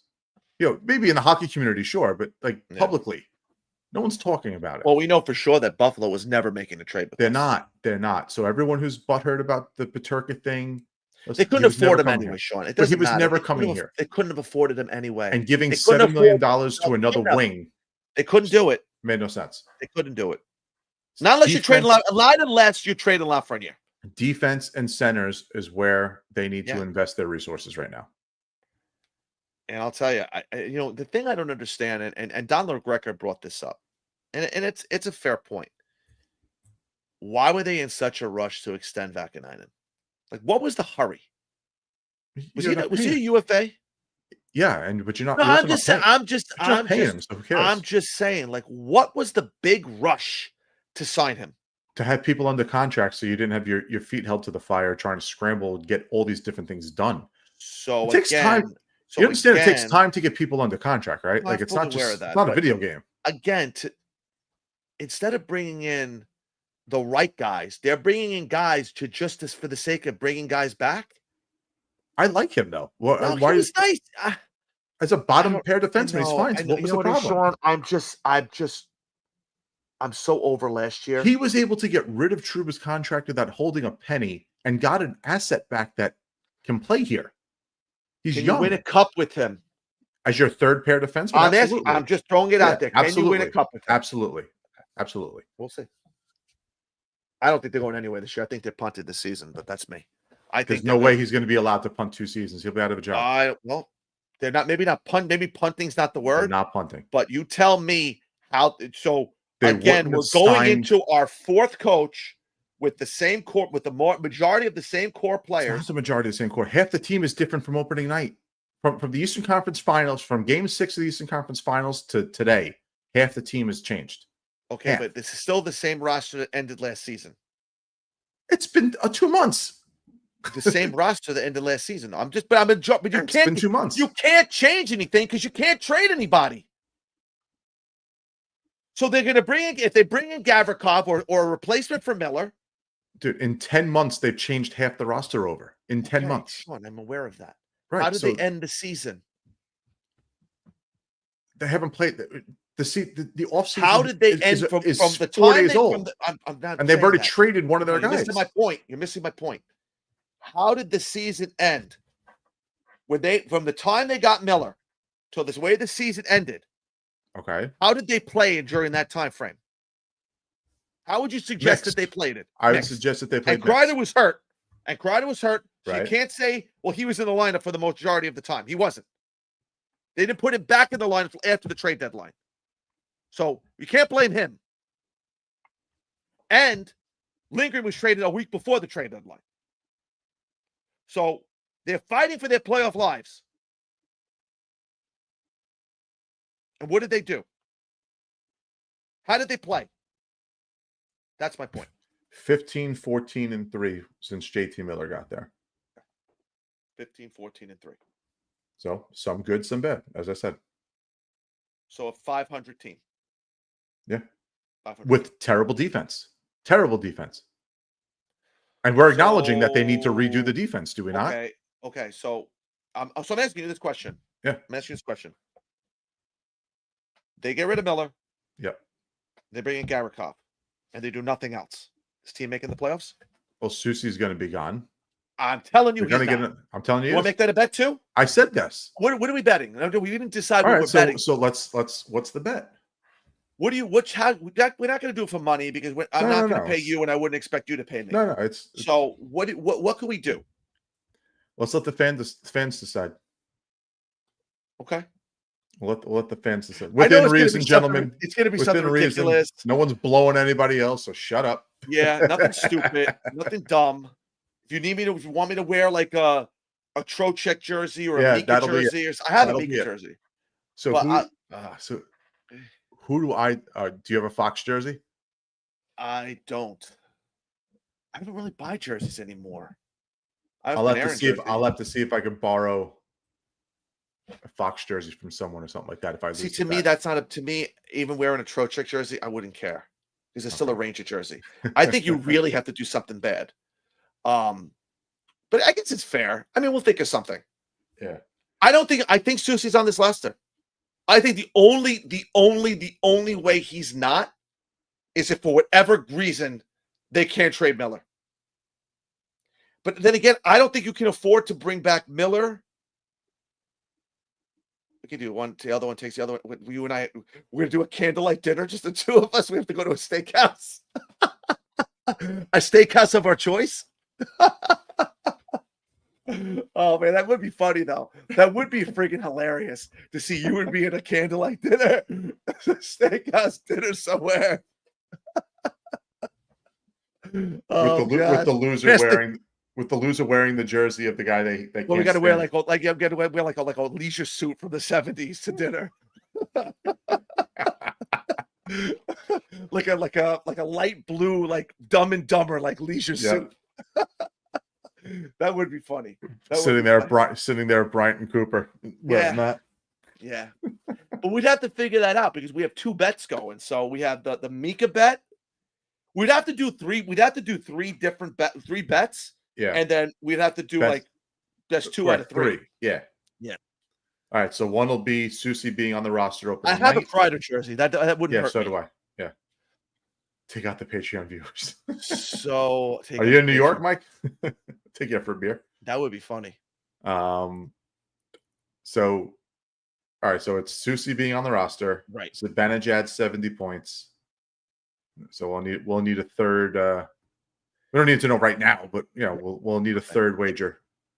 So if you guys could think of a third wager so that Sean and I could do the best That out you of know three. will be adversaries on. Yeah. You know what I mean? I mean, we could do another Trocheck one if you want. I mean, that was probably an easy one. I guess if we can't think of anything else, As a fail safe. Yeah, but fail safe. I don't know what the team's going to look like this year to really make that. If is he going to center Panarin and Lafreniere the whole season? It's fun. Yeah. It's funny. It's I'll say funny you 70 say that. points again. So I submitted a question for Vince 2 weeks ago. He read it on his podcast, Okay. and I said to him about the possibility of running it back with the same top six that ended the season. Right. And he says, "Well, I don't see that. I can't see that happening. They're not running it back with the same top six. They definitely want to add a top six forward, a defenseman." I'm like, That shows you where's how the money? not- Where's the money coming from? Shows But you it's how not funny, tuned he is. But it's funny because then he backtracked. Not the next show. He said to me, "Well, they have about 5 holes, but they'd be lucky if they could fill one or two or three of them." right. I mean, they're not Listen. replaced. If anything, they're bringing in a Nick Bonino type guy to fight with Parsonen for Correct. the third center spot. And that's what They're bringing in a Connor That's Mackey what type Florida defenseman. does. That's what Florida does. Buy The pro- low. here's the problem. Find the next It's guy. the only Stop paying. problem- The only problem, Sean, now is the cap is so high that you're Right. not finding that guy. You're not finding You Nate can. Schmidt for $800,000. You can. Yeah, not for 800,000 necessarily, but the same way Vegas was able to find these guys when they did their expansion draft.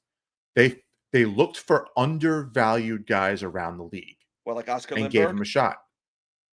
Yeah, well, you gave William Carlson, Jonathan Marchessault, like they found undervalued guys and gave them a shot. Right. That's what you need to find. You need to go find that guy. A perfect example today, and it pisses me off. People see. Here's the thing: people are pissed off about we didn't. Jury was sleeping, for JJ Paterka today. Well, I No. said that. I said that because of No, the no, time, not you. the time the trade happened. I literally saw someone say something about sleeping. I don't think it was you though. That if you I posted it, okay. But I it wasn't you posted a today. jury sleeping. He's all tucked in. I just said it because it was happened at 10:30 at night. Frederick Goudreau That was a going great to trade. Seattle for a 4th round pick. That is the guy I would have Yeah. loved. Yeah, for no, our I third agree with line. you. I agree with you. I That said, pisses me off I way meant- more than JJ. Paterka. I meant to text you that, and I was like, man, he'd be great on the third line. Perfect. Big, fast. He'll score 20 goals. He'll knock you. I don't He'll forecheck. understand. I don't understand why they Does he have a bad contract? no Like, 2.1 million over the next 3 years. I looked at Great it. contract. Trust me, I looked at it. I'd give it a third. 2.1 If they gave a million. third rounder for him, And I the would've Rangers been have 8 draft ecstatic. picks in this draft. They don't need Right. another freaking 4th round pick. No, I Oh. agree with you. That's why, to me, I'm like, again, I'm trying to be I'm trying to use kind of reverse psychology, and maybe by saying this, I'm not thinking the Rangers are going to do nothing, so I don't get upset. But you got to think that something's got to be broken. I mean, it has been fucking crazy quiet, like scary quiet. Like you hear nothing out of them. But to be fair, I haven't heard anything out of the Devils. I haven't heard anything out of I'm trying to think of some other teams. Carolina, I haven't heard much out of them. There's been a few teams where like because Carolina has $25 million in cap space. I heard nothing out of them though. Yeah. You know, But Mitch Marner won't go there. no. But my point though is, and it's what the Rangers always do. Everyone like it's not happening because he's going to stay in Florida, but everyone's like, "Oh, Sam Bennett on this team would be great." Yeah, once upon a time, Sam Bennett was available for nothing. I know. Go find the next Sam Bennett for nothing. Tampa brought in Blake Coleman. Tampa brought in Barclay Goodrow. They brought in these guys. They overpaid with first-round picks to bring in these guys that were undervalued on their current teams and turn them into champions. Wouldn't you love to have known what? I know they weren't trading D'Angelo for Bennett. You knew that trade wasn't happening for multiple of reasons. I want to know who, in God's name, Calgary wanted for Bennett from the Rangers. Right. Because we saw the guys that were traded. Right. They didn't even get a first-round pick for him. They're getting a third, a third. Second. What are we doing? Mind-blowing. But again, here we are in 2025 now. There is a Sam Bennett on someone's roster right now that's struggling to get ice time. We'll find him, and he'll go to Florida next year. But that's my point: is be proactive. Go find the underutilized guy and give him a shot. The thing too, Sean, is you need to have cap space, and you need to have some kind of asset. Not with that. We're not with a guy making $1 million. Was Sam Bennett making $1 million when he was traded? No, he's probably making 2.5 back then. Costa, Adam Fant. Could you imagine if we offer sheet Adam Fantilli? Oh, I'll tell you right now, if they offer sheet Adam Fantilli, this would be the year to do it because the bonus thing. I don't know if Columbus can afford that.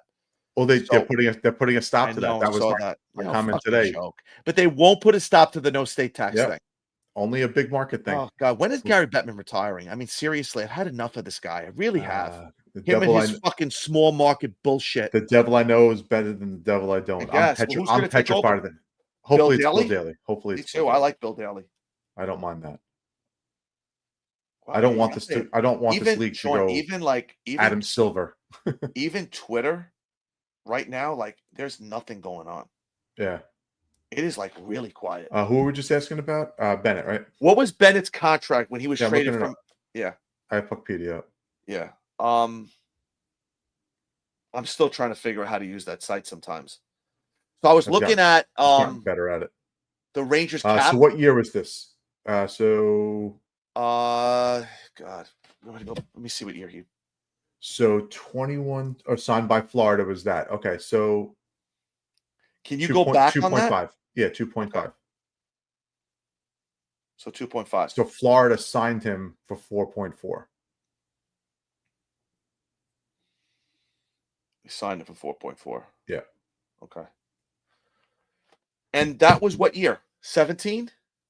Oh my God! No, not 17. I'm sorry, I'm wrong. I'm 21, 22. All right. Yeah. I'm losing it. The 1920 season and the 2021 season, he was making 2.5 with Calgary. I can't believe they didn't trade for him. I wonder, because I remember the trade deadline. I believe it was the trade deadline where he got traded, where Bennett got traded. Mm-hmm. Gordon, supposedly, they made no moves, and that's why Gordon wound up getting fired because Dolan wanted them to make a move. Right. I'm wondering if that was the guy they were trying to get because he said he was trying to make a hockey trade. Mm-hmm. You remember that?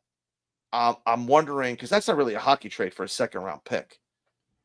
But no, but he probably wasn't trying to trade draft picks. He was probably trying to trade someone off the roster.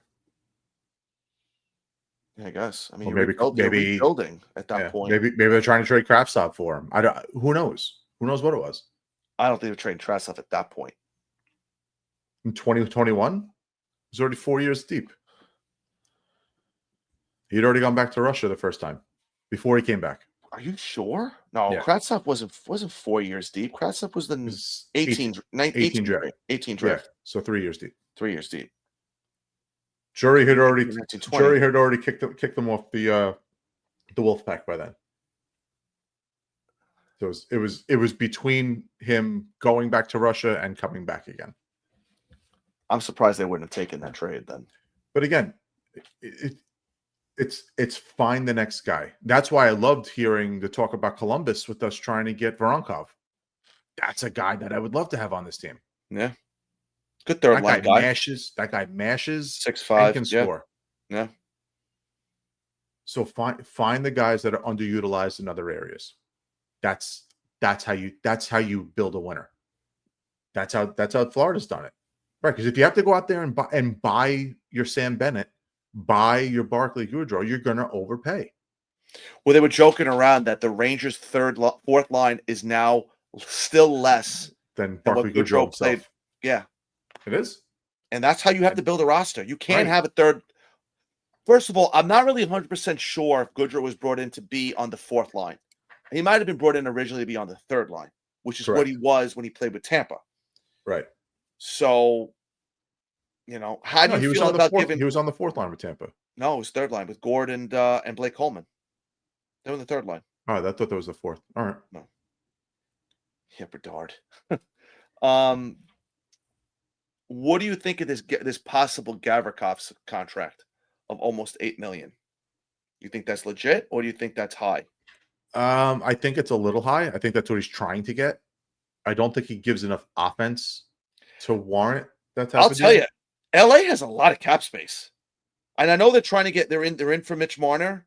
Right. I think Mitch Marner's going to go to Vegas personally. I. From what I hear, but Vegas or Anaheim are the two spots I think for Marner. But I looked at LA's salary cap, and they have a lot of guys under contract. I think they got like 20 or 21 guys under contract, and they have $20 million. So I'm not really sure why they're not. And Doughty, Kopitar's coming off next year. Doughty only has 2 years left. Okay, yeah, it's a little misleading because some of these Why? guys are not really like NHL All right. players when it says that they're under contract. Like they're Oh, really? yeah. So Like who? Jeff Mallett, Andre Lee, Akil Thomas. Oh, yeah. These are all guys that are being counted toward that So number. they need guys still. They need players. Yeah. Samuel Okay. Helenas hasn't. Well, I really don't know. played yet. I don't honestly, to be fair, I don't know enough about their roster. So they have to say that they're sign. not- They still have to sign Trevor Lewis. I didn't even Well, know not- who Mikey he's Anderson was. leaving. Really? You didn't know Mike? Oh, he's very I good. I know him now. Oh. I know. You said he's our Lindgren, Yes. Better. He was better than Lingard. but better. You did say that. Okay. Alex Ferrier, they got resigned. I know about him. I saw him. Taylor on there. Ward, Kuzmenko. If they're going to keep Kuzmenko, he's a free agent now. Tanner Jeannot, I'm sure they're going to let go. That's a guy that I would sign, Tanner Jeannot. He's. I saw that, but is he a third line guy or is he a fourth line guy? Didn't he have? He scored 24 goals in a year. He had a 41-point season with Nashville. This year? Oh, in 21-22. Yeah. And then he went to Tampa and LA and he did nothing, right? Correct. But how do you score 41 points? Brian Boyle had a 20-goal season, Sean. Anyone can score 20 goals once. It's following it up. Might be an outlier. Bob Kudelski scored 20 goals. It happens. Sometimes everything goes in. I'm not saying I hate it, but Again, but how much is he going to possibly get paid? 1.5? 1? Is he going to get a PTO? is he a third line guy or is he a fourth line guy? That's really what you need to Let me know. look at his minutes so I could tell you where he played. So with Nashville, he was playing either second or third line. He was playing. He's young still, right? Was he 28, 27? He'll be Jeannot? 20. He will be 28. Okay. He just turned 28 last month. I saw him on the sheet when I was Yeah. So his usage has a lot to do with it. So in Nashville, he was playing 15 minutes a night and 16 minutes a night. Mm-hmm. His big season, he played 16 minutes a night. Mm-hmm. Everything was even strength. Nothing was on. He had 3 power play points out of the 41. So all even strength as a rookie, 16 minutes a night. He goes to Tampa and plays 11. So you took him out of playing the role he played in Nashville, and that's Well, it's a much better team. Right, but you then you weren't asking for him to do anything. You weren't asking for him to play his game. You know what guy shocked me when he got traded and exploded even more? Brandon Hagel when they traded 2 first-round picks for him.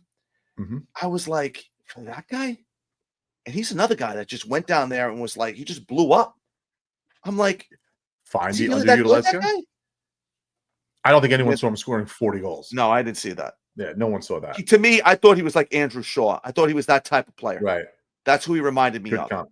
Good comp. But he's much better than him. So Gavrikov, he had 33 points 4 years ago. Mm-hmm. He got 30 points this year, didn't he? Yeah, playing 22 minutes a night for Columbus. Mm-hmm. This year was 30 points, playing 23 minutes a night for the Kings. Mm-hmm. He is 6'3", 220. He'll be 30 basically when the season starts. So you're going to sign him for ages 30 through whenever. It's tough. It's tough to give that guy 7 years. It is. But he could be like Brett Burns, Sean, and play until he's 38 years old. I mean, he didn't come up until he was 24. So you got to do a lot of homework on his skating and his. Well, he's never been training fast, just like Brett Burns has never been fast. So if he's defensively sound and positionally sound, then I'm okay with it. Yeah, but I don't want Jack Johnson 3 years from now. Well, I don't know. How do you think Brett Burns? Every time I saw Brett Burns, he was blocking. Brett Burns is a freak. Well, you saw the body issue. The guy's a physical freak. I know he is. Yeah, that's not everyone's like that. No. We also Chris Kreider will be 42 years old and be able to skate 26 miles an hour. I think Chris Kreider comes back and scores 35 goals. His next contract, he comes back. If he comes back to the Rangers, there's no chance in the world he comes back to the Rangers ever. You don't think so? No, I think the bridge is burned. Maybe if Drury's gone. Maybe if someone else is here, not Drury. Sullivan might still be here. Drury might be gone. I think Drury's here. I think Drury's going to be here for 10 years. So do I. And we'll be still waiting for a Stanley Cup because nobody likes the guy. I had a point. That's sometimes I apologize. That's why I cut you off sometimes because I'm afraid I'm going to lose my thought because my brain only is wired a certain way. Keep a pen and paper next to you. I know I should do that. Was it about Gavrikov? Oh, this is what it was. I had a crazy thought, and I don't know how this would fly with the fan base, or I would get rid of Miller, get rid of Soucy, sign Gavrikov or someone along those lines, and instead of signing another defenseman, I would sink or swim with Matthew Robertson to start the season.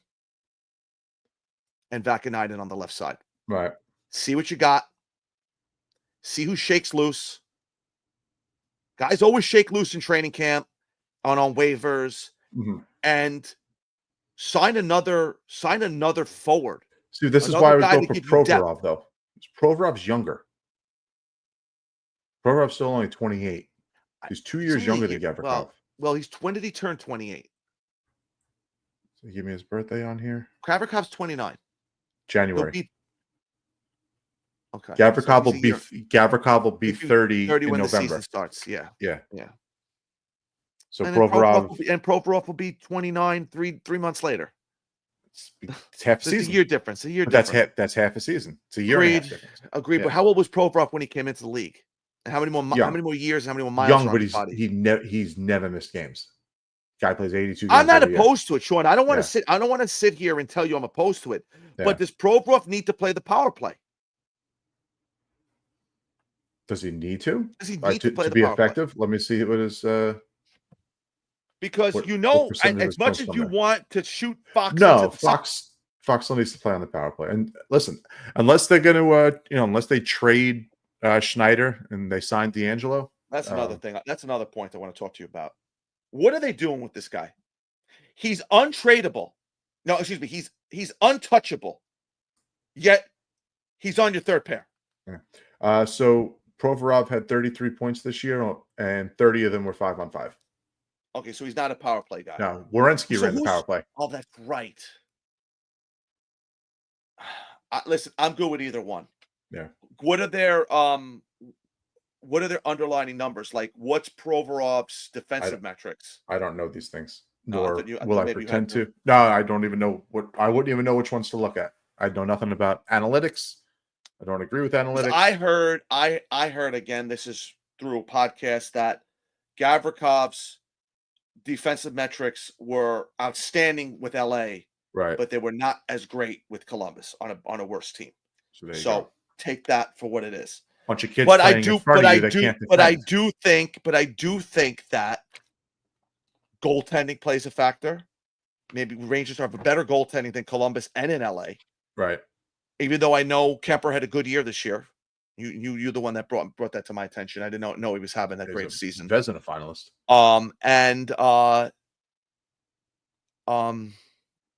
Lost my train of thought again. I think he's the type of defenseman that you could win a cup with.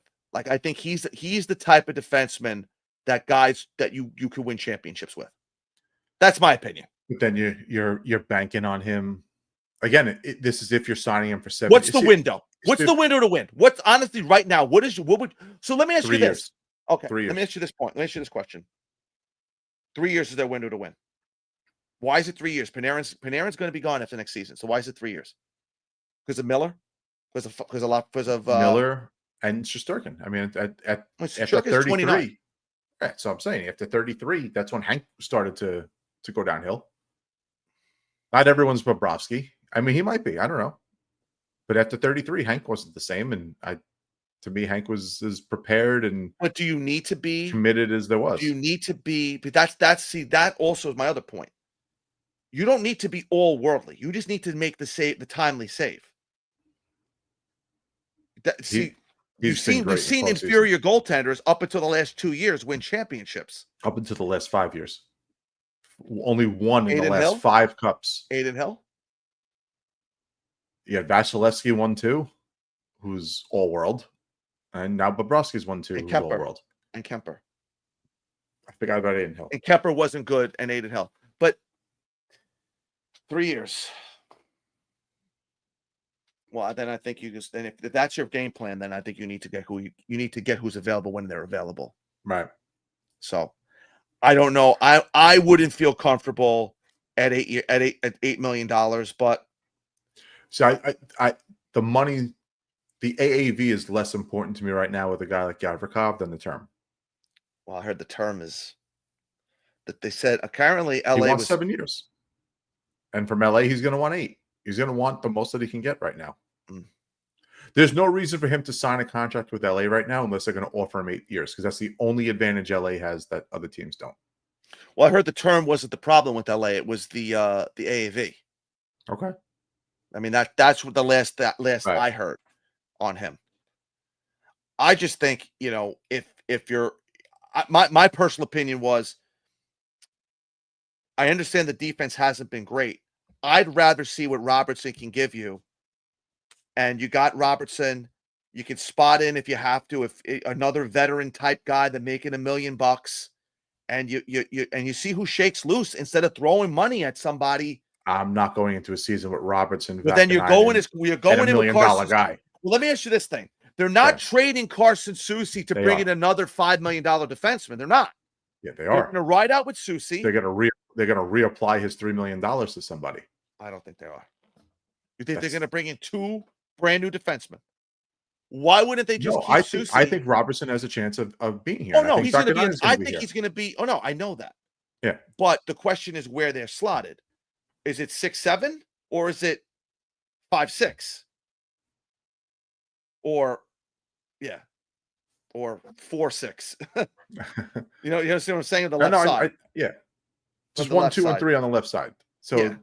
they don't have a 1 on this roster right now. Unless they're going to sign Miller to a 2-year deal, I wouldn't even give Miller 2 years. I give him a 1-year deal whatever it and is. ride it out. I'm just saying, whatever it is. If Miller's still here, then he's going to be your top pair defenseman. Has it ever happened? I was trying to rack my brain about this, and maybe you can remember. Has it ever happened where the Rangers wanted to get rid of somebody, like a RFA specifically, where they had to bring him back? They had no choice, and Jacob Trouba. no, he wasn't. But it'll be a similar circumstance. The guy was all but Yeah. traded publicly, and next thing you know, he is in training camp.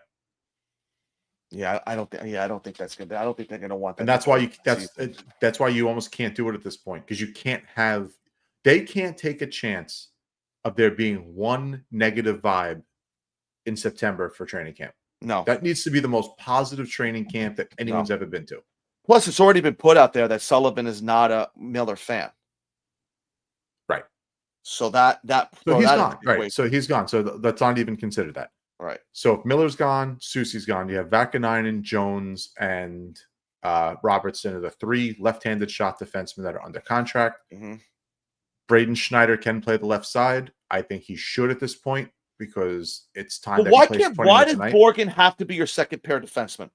Why can't he be on He your doesn't. third pair? He was for Laviolette. We don't know what order that's going to be. Well, on that's the my side, other man. point. Everyone keeps crying, and that made me think about this. Why is it automatically assumed that Will Borgen is your second pairing defenseman? Because he played that under. Because he played that under Laviolette. Right. Okay. But that's why. Let me get back to Vince for a second, because I Yeah, didn't want to cut you off before, but right. You're not a fan, I know.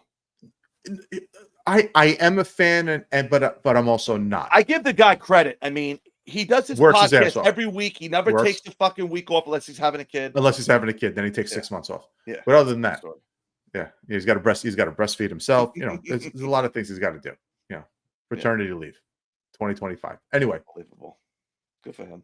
I don't think that the Chris Drurys of the world have an ounce of hockey respect for anyone that covers his team besides Brooks.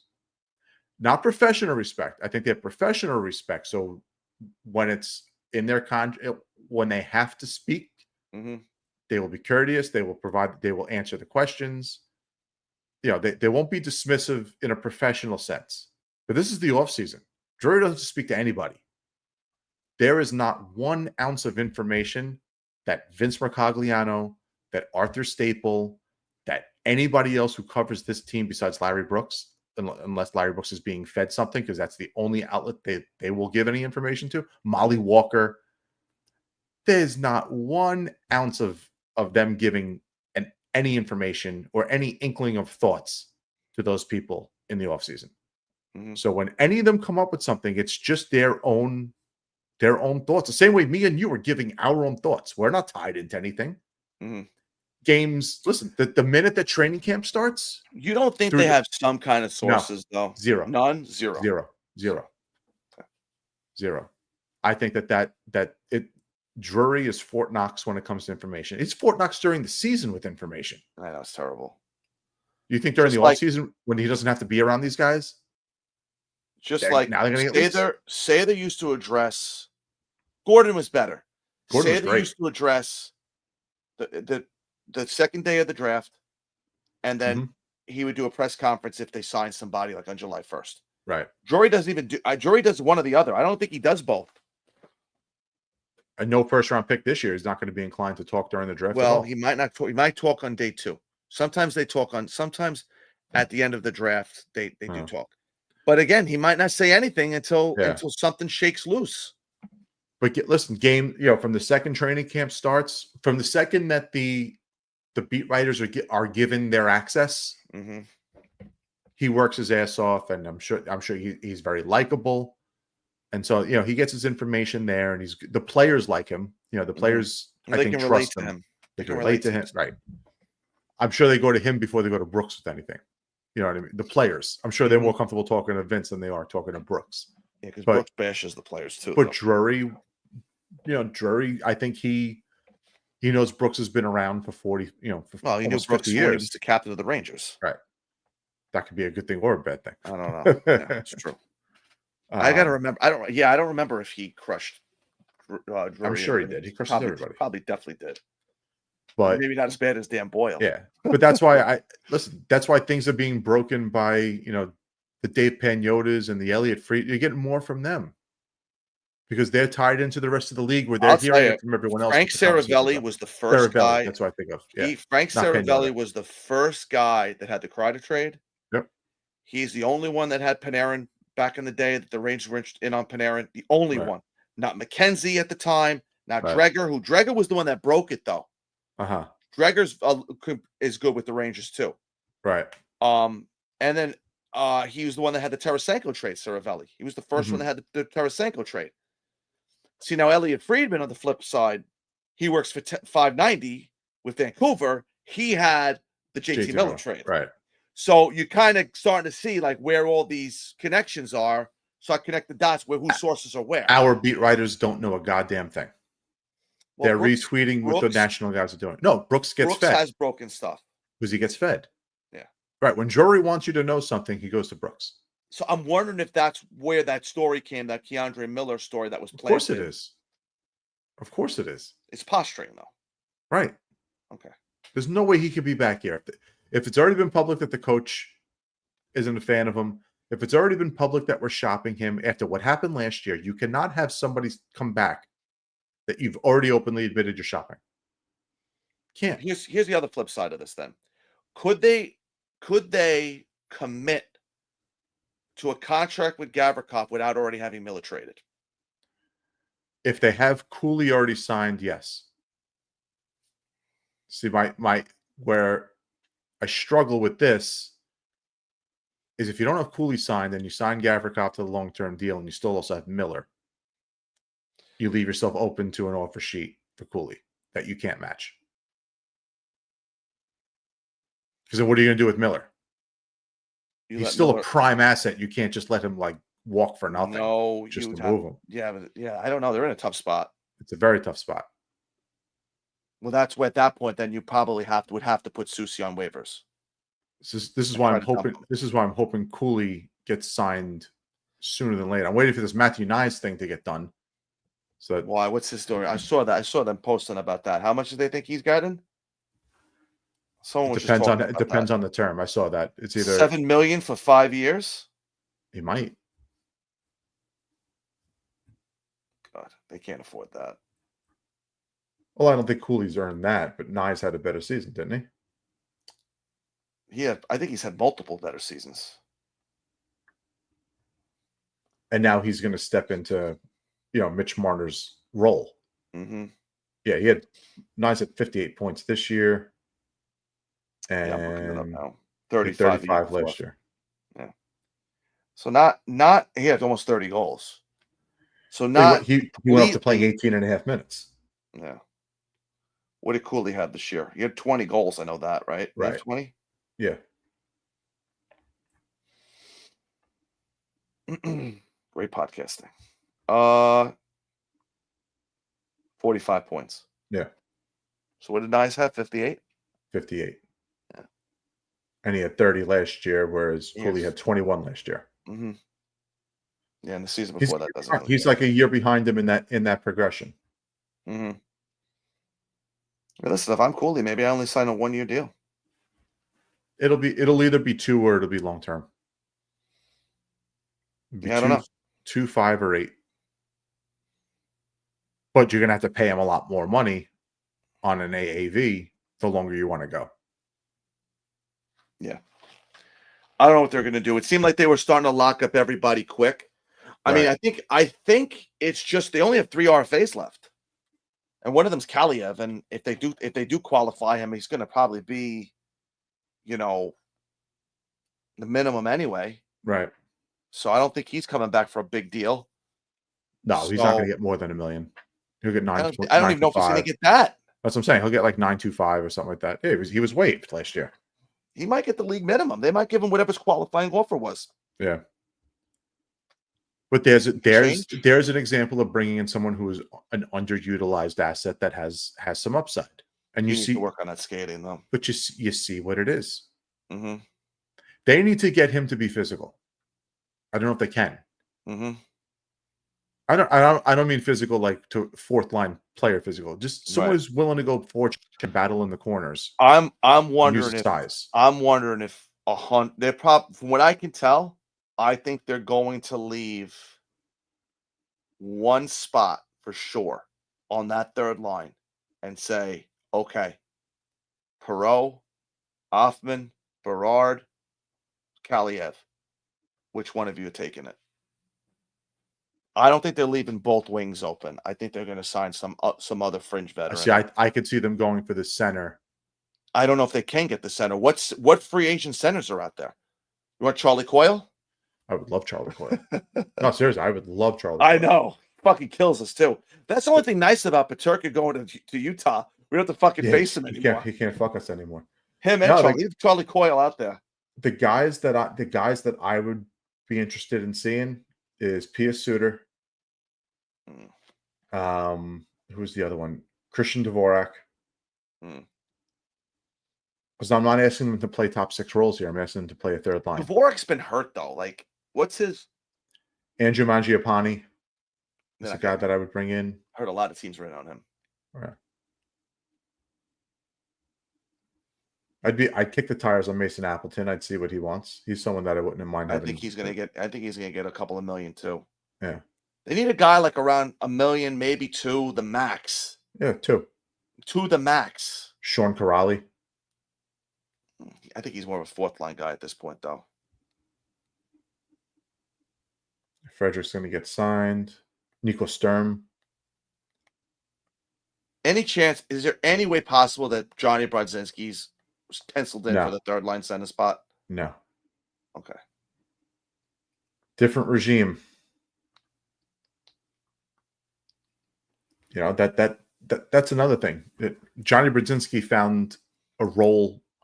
Well, they needed a center. under And that's the Laviolette. problem. They needed a guy that could play center. Yeah, but now look at how many centers they have in Hartford.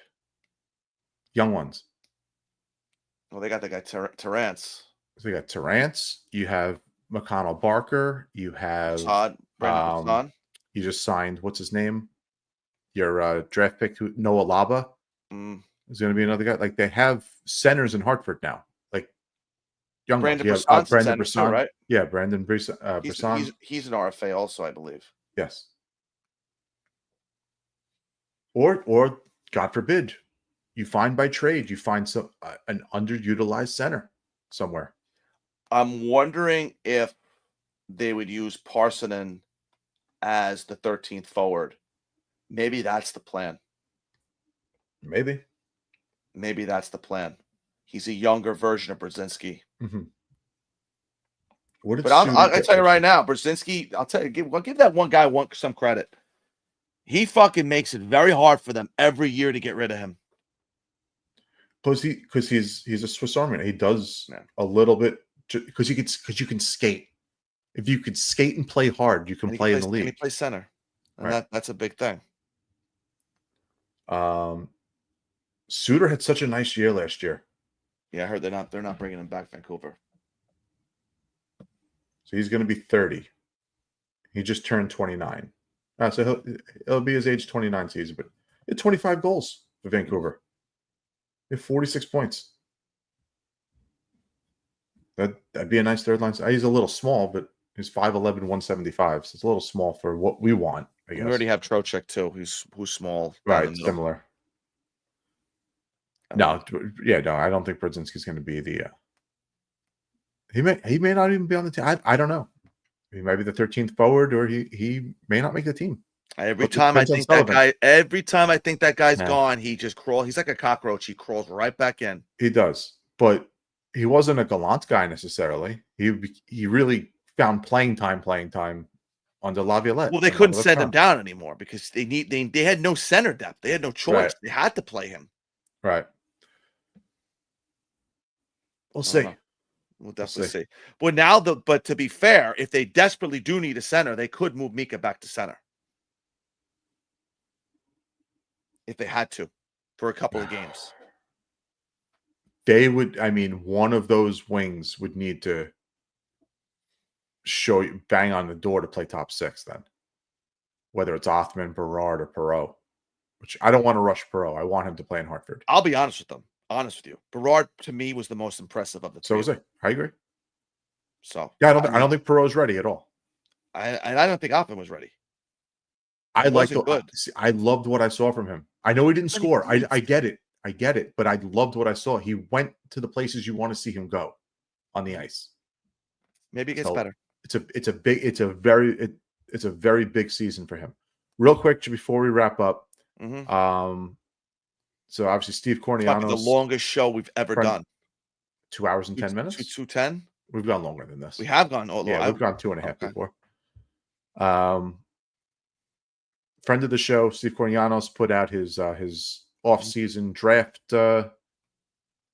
his whole draft thing here, state of the franchise, and all that fun stuff. Mhm. So here's the list of all of our prospects, and he lists them in order. Is this order of age? No, I think it's just like a depth chart. So left D, we got Robertson, Scanlon, Jackson Dorrington, Drew Fortescue, and Rasmus Larson. Where's the right defense? Just EJ Emery. That's it. Only right defenseman we have in our system. Wow. Centers. This is how deep the centers. Oh, all right, so he has Edstrom here, so forget Edstrom. But Jake Precision, we'll say he's an RFA, whether they keep him or not. I don't know how much room he got for all these guys. Bo Gruel. So Dylan Rubrick, he led Hartford in scoring. Isn't Bo Gruel a UFA? RFA. Him and Lecision I are thought both he had to RFA. pay a certain amount of games for him not to be an RFA anymore. He shows him here as an RFA. Okay. Same with Brisson. Okay. But Dylan Rubrick led Hartford in goals last year? He was up there. All right, so this is another guy that's... I like him. 6'6", I mean... big body. He won't We'll be see. physically intimidated coming to the NHL. And if he Is he could 20? score, Yeah. he's 20 years old. But if he's that big and can score, Bo Gruel's a UFA, according to he Costa. might... Group 6. Okay. He didn't play enough NHL Then games. Steve Cornianos doesn't know a goddamn thing. He might have just Kidding. Rubrick, McConnell Barker, Brisson, Noah Laba, Gary Terrence, Zachary Karpa, who they haven't signed yet. Raul Bulliard, the 3rd-round pick from last year, they haven't signed. And we have Carl Henrikson's rights till 2028. Nice. Cool to see. But yeah, no, it's just I'll read the what he has to say about Gabriel Perot. And don't confuse me with being who's the guy that reads all the books on tape? Is Liev Schreiber? Oh yeah. Yeah. Don't confuse me with him when I read this. I'm terrible at this shit. The loss of Will Smith didn't prevent the crafty playmaker from delivering a standout sophomore season for the top-ranked Boston College Eagles, who relied on Perot's creativity and vision to help guide an offense that lost key pieces to the NHL. Although his NCAA title hopes were dashed by Denver, the 2023 first-rounder joined the Blue Shirts toward the end of the campaign and is expected to propel Hartford's attack to begin next season. So Steve even thinks that Perot will be in Hartford to start the year. I also asked both Russ and Cornianos both about EJ Emery. Is he an NHL player? They both still think so. So good to know that He's probably going to play. They said he's just not going to put up any points. He's going to play strong defense. He's not going to put any points. Listen, Jacob Slavin doesn't put up any points. Might be the second best defenseman in the league. Right. Not to put that on Emery, but right. No, I know. The guy could literally just be a shutdown guy. Mm-hmm. You got to roll. It's the 30th pick in the draft. There's no difference usually from 22, 23 to like 50. So whoever you took at 30, you're probably interchangeable with someone you could have gotten at 50. Right. So is what it is. Rubrick, Edstrom, Rempe, 4th line, not this season, but we'll see if Rubrick's a center. That's what we got to find out. Well, he's played a lot of center in Hartford. Yeah. We'll see. Listen, I don't want to have 3 guys that are all that big. We should try to get up to Hartford this year. So That'd be tough, fun. but yes. Do like a road trip. Maybe do like a Sunday afternoon game or something like that. Yeah. Good luck getting my wife to agree to that one. Yeah. Well, Yeah. All right. I feel the pain. Anything else you want to do before we No, wrap up, or? this was really good, man. If, like I said, we tell everybody, if something pops up before we do our next show, we'll definitely It'll be in the do something. Patreon group. It'll be in the Patreon group. So Yep. Join Patreon. Help us out. This way we can continue to, add the fun stuff to the show. All right. Yep. Talk to you guys later. Later.